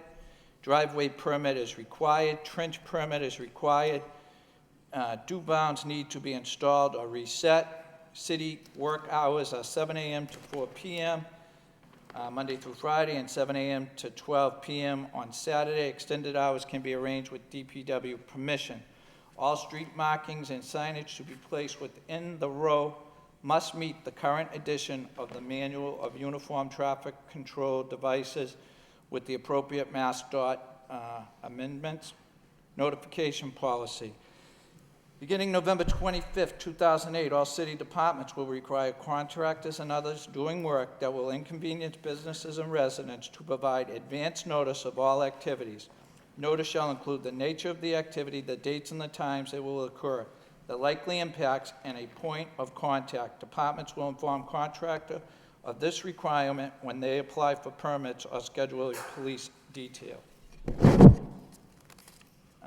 Parking. Parking is not allowed on Mammoth Road. Applicants should verify the parking ordinance on East Meadow Road. I have not done that yet as of this time. Plan shows a building entrance and stairs leading to Mammoth Road. We recommend that this entrance be changed to an emergency exit and the stairs removed from the plans. Our concern is that vehicles will pull up over to let passengers disembark and enter the store. These vehicles will impede traffic and defeat the no parking ordinance. That's the purpose of having a fire entrance. Sidewalk. Curbing on city streets must be vertical. Granite VA4. Sidewalks will be installed on East Meadow Road along the entire frontage of the property. Any damage to sidewalks on Mammoth Road will require full replacement. All concrete sidewalks work must involve full panels. Handicap ramps must be removable, detectable warning pads such as those from ADA Solutions Incorporated.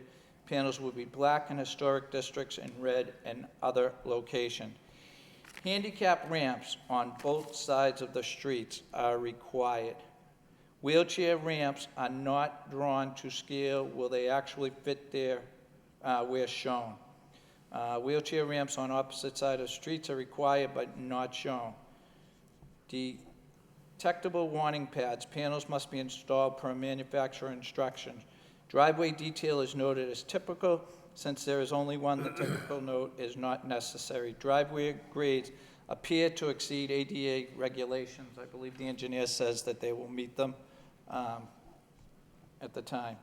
Stormwater. Contact name must be submitted to engineer for stormwater annual operations and maintenance reports. This responsible person would be identified prior to permits being issued. Construction site entrance must be shown on plan. Locations of dewatering and discharge to be shown on plans. Catchment areas pre and post construction must be shown on plans. Location of erosion control to be shown on plans. Condition of erosion control must be checked after every weather event. Repairs and maintenance must be performed within 24 hours. Snow and ice. How will snow be put in the snow storage since it is behind the dumpster? The purpose of moving it, snow disposal into the city row is strictly prohibited. And them are her comments. Mr. Chairman, just for the benefit of the public who is here, the plan that the applicant's referring to, which is dated 7/19, was received electronically in the planning office just today, and the planning board and myself just received tonight at this meeting the paper copy of those plans. So you and no other city departments had a chance to review the plans? No. Okay, thank you, Judy. Thank you. Okay, anything further you want to add, or Mr. Close? Not this time. Once again, I apologize for the plans being late, but it took extensive site work to locate the street light and the sidewalks. Anybody here this evening want to speak in favor of this project? In favor? favor? In favor? Hearing none at this point in time, anybody want to speak in opposition?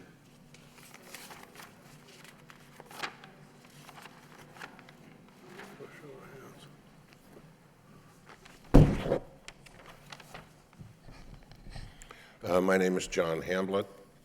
I live at 495 Varnum Avenue.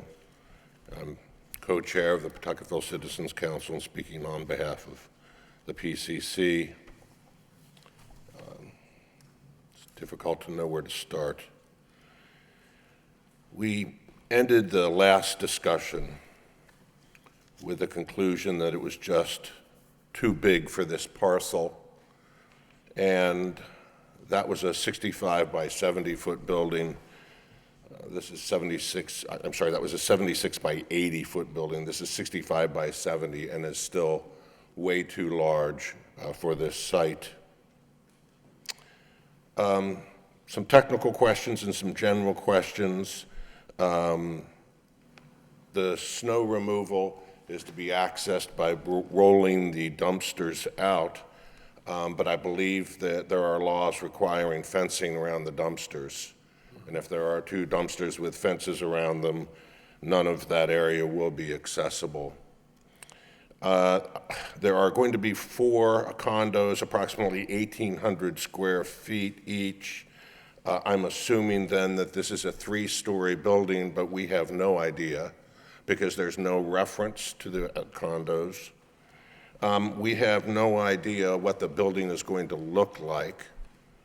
We believe that this building should adhere to the same guidelines, the development guidelines for traditional neighborhoods, which is published by the city of Lowell, and is very clear that first of all, the setback should be equal to the setback of the other houses on Mammoth Road, which I believe is between 20 and 24 feet. And as we learned in the last session with this parcel and this project, they have 2 front yards, and so the setback should be appropriate for both facing Mammoth Road and East Meadow. None of the aspects that we talked about last time in the Pawtuckettville Master Plan were mentioned because we have no idea what the building is going to look like, and pictures would be helpful. So initially, those are some of our general concerns. We don't know what it's going to look like. It's too big for the parcel. The parking is not going to work. The snow removal is not going to work. And I know there were a number of unanswered questions as we went through the list. At this time, we do have an agreement with the city and confirmed with the city council that if information is delivered at the last minute to one of the land use boards, abutters and interested parties do have the right to ask for a continuance, and we would be doing that. We don't have the most recent plans and did not have an opportunity to look at them. And so while I suspect that there are a number of outstanding issues, we would ask for an opportunity to review the new plans. Thank you. Thank you, sir. Anybody else like to speak? In opposition? Deb Forgione, I'm Mary Freeman. She's an abutter. I'm her daughter. I think the disadvantage is we've been here for maybe 4 hours and never having the updated plan. So all my notes are only going to refer to what I've got offline. So the disadvantage is we really don't know what the new plan says. So everything I'm going to say to you is really based on the information I had before we got here at 6:30. So with that said, I don't know how much this is going to pertain to it, but John did bring up the fact that the way that that block works and the way that the neighborhood character is, following the rule that the homes on the street, they should all be following the setback, and right now they only have 5 feet 6 inches, and it really should be 24 feet on both sides. So with that in place, with that, the last time we were here for a plan, and here we are today, the plan needs to start from there. So whatever he has on that plan, if it's not 24 feet back, it can't work, it can't be considered. So that's my biggest issue is, plus the safety. If you don't do that 24 feet, if you don't follow what the neighborhood block is, that sight line, you don't have a sight line. And I've seen other neighborhoods and other cities, like Drake, when they approve a project, they need to see a sight line when it's a really busy street. And when you go up to that East Meadow, you want to take a left on Mammoth, or you want to take a right, with that building there, you won't be able to have a sight line. And it's across the street from a bus stop. You can't see when the bus is coming. So there's a lot of issues with that. Let's see, the parking spaces. I am so confused on that plan of parking spaces. It says 8 parking spaces for the condos, but then there's no guest parking. But you can't park on Mammoth Road, so where did the guests park? Because everybody has guests. So that hasn't been factored into it. And then if a fire truck comes to put out a fire, I don't know where the fire truck could possibly fit. And if you can't park on Mammoth Road, then where does the fire truck go? On East Meadow Road? What if there's a bus dropping kids off and then the fire truck pulls up? Let's see, it's unrealistic to have 2 spots for a variety store, especially they have employees. There must be 2 employees, so there goes the 2 parking spots, and again, you can't park on Mammoth Road. So it's unrealistic to have 2 spots for a variety store. And let's see, I also, I'm not sure how this works, but we have comments from people that have emailed to us that live on Lamb Street. I didn't know if I could give those to you and they could be part of the record for their opposition and the ideas that they brought up. Let's see. It says a parking's not allowed on Mammoth Road. Applicant should verify the parking ordinances on East Meadow Road. To not verify them, come here to the board and not know it just blows this out of the water, because if you can't park on Mammoth Road and you can't park on East Meadow Road, then we wouldn't even be here. So that's incomplete. There's just so many other issues that I could go over, but again, not seeing the plan, I don't know if these are going to apply. So I guess what I would like to do is to be able to, I don't know how it works here with the planning board, but I have Mr. Gregory, let's see here, Heinen, 54 Lamb Street. He's got 6 issues that he'd like to be able to present to the board. So I don't know if it can be read or just given to the city to have in there as an opposition. But he also talks about the congestion at the 4-way stop, which will increase traffic. Egress to 339 Mammoth Road, accessing the development either East Meadow or Mammoth Road will create hazards to the children and residents unless a complete 4-way traffic light is designed, developed, and installed. The egress traffic in the AM from New Hampshire and Mass residents is already taxing to the corner. Safety of school children crossing Mammoth Road and East Meadow Road to get to the school bus will be jeopardized unless the issue is addressed. Cost of this development will have to be covered by the developer, as new revenue from the property taxes will have to fund this additional burden to residents that do not specifically gain from the property. So I don't know if these 6 points can be added to if I can give it to the Judith, if you could make this part of the minutes. There's actually, I don't want to take up any more time and read all 6, but they are such good points that he's really put into words. So I don't know if you want to take this. So I'm not going to take up any more time until I see that plan, and I know other people would like to speak as well. Thank you.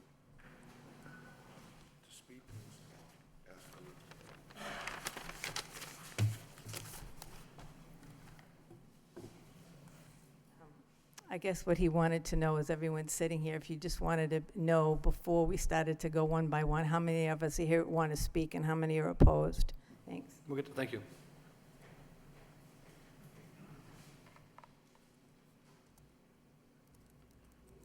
Anybody else want to speak in opposition? Yes, me. Thank you. Hello? Mary Freeman, Freeman, 17 East Meadow Road. I brought my, wrong glasses, okay. I brought my foundation plan and I brought my site plan. because the measurements that I saw on the plan that we were given were so ludicrous. I wanted you to understand why I'm saying it, okay? My foundation is 40 feet wide. My driveway is 63 inches wide. So on the 339 side, I have 12 and a half feet. The design that we were given was an aluminum fence on a stone wall. There is no stone wall.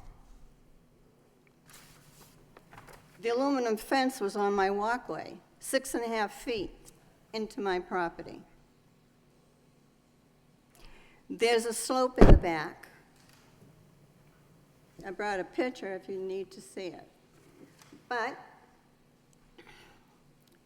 my backyard is flat. At the edge of my backyard, facing 339, I have an 8 by 8 foot deck and a cyclone fence behind it. He's moving the building back towards my house. How many feet?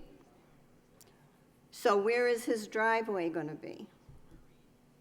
Because he can only, by law, put the parking on his own property.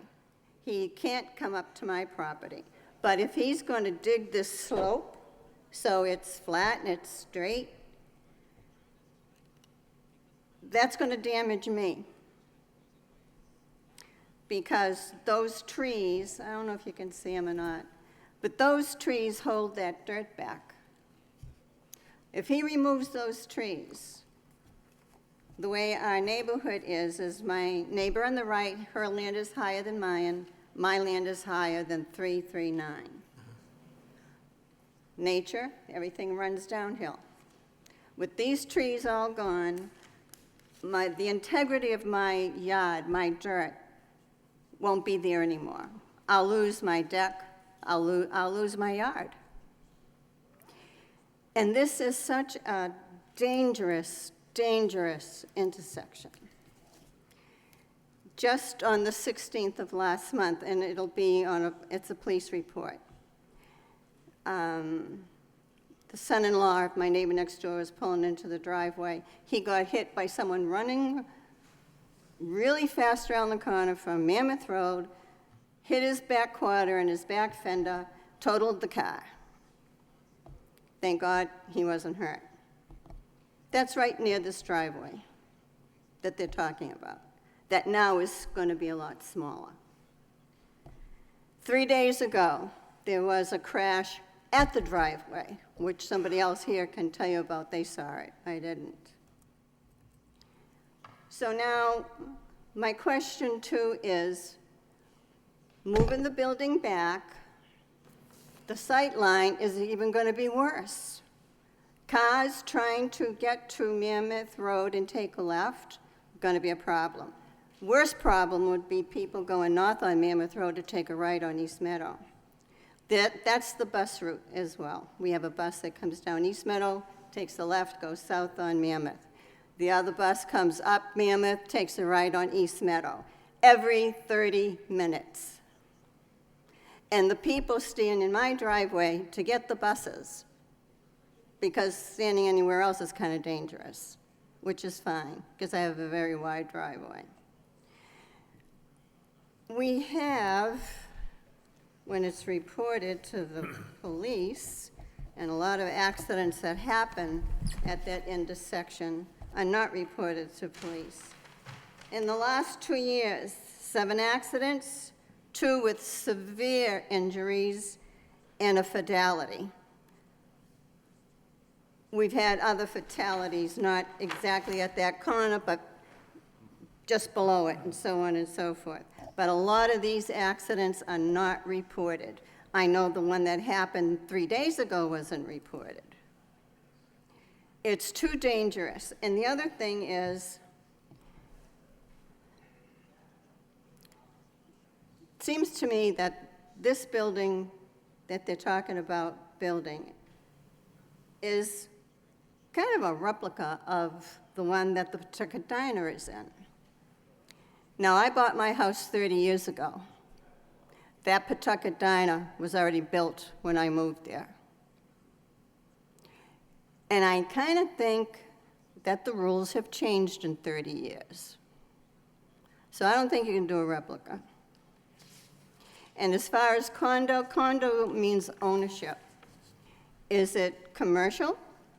Is it residential? Is there going to be a condo fee? Who's going to pay the insurance on the building? Who's going to pay the maintenance, the chimney, the roof, the siding, the glass? Who's going to take care of the common area? And for people to work in a variety store, which probably won't last very long, because when I first moved into my home, there was a variety store where the Pawtucket Diner is. Didn't last, because people don't walk. It's too dangerous. And even though they could park on Mammoth Road and walk in, why should they do that? There's a variety store at the other end of Mammoth Road, and at the other end of East Meadow Road, and just down on Mammoth Road, there's another variety store. So this variety store is not going to make it. So what we're going to end up having is what? Another pizza place? And there's not enough parking, especially moving the building back. Thanks for listening. Thank you, ma'am.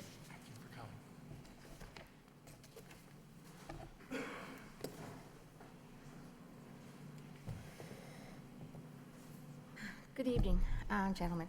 My name is Frances Draper, and I'm only going to address one issue because I feel my neighbors have brought most of it up, or will.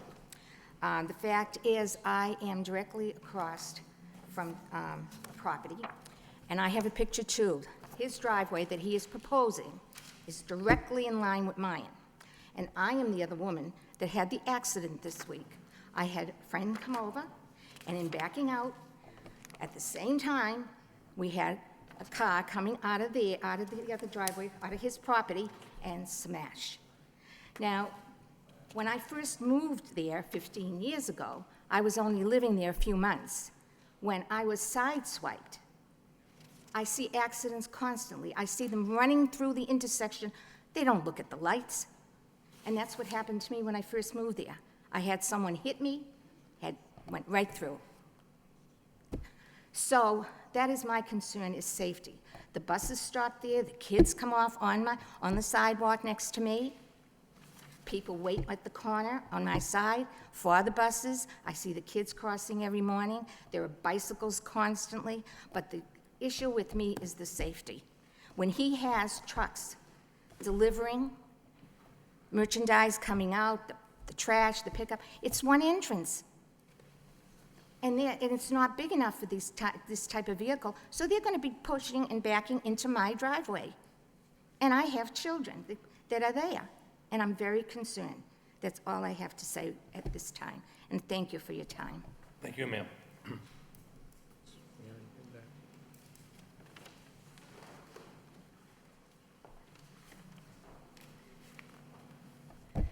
Good evening.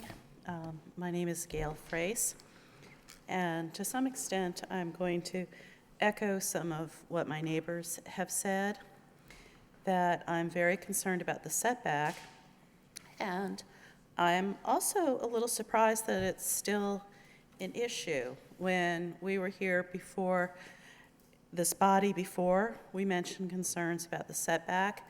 When we went before the ZBA, we discussed the section of the code or the master plan that indicated that setbacks were to be consistent with the neighboring properties. A question that I hear a lot we talked about how this was a traditional mixed-use area and not a commercial area such as the lower end of Mammoth Road, and a question that I hear from neighbors regarding the new Domino's building is sort of like, how were they allowed to do that? It's made that intersection a lot more dangerous. As has been mentioned with the buses, and I'm not sure if sidewalks come out of that property or come out of the street, but I think any constriction or additional traffic at that intersection is dangerous. The line of sight is restricted for drivers, pedestrians, cyclists. As mentioned, larger vehicles have issues with turning, whether that's a bus, a tractor trailer, or a fire truck. It's an issue.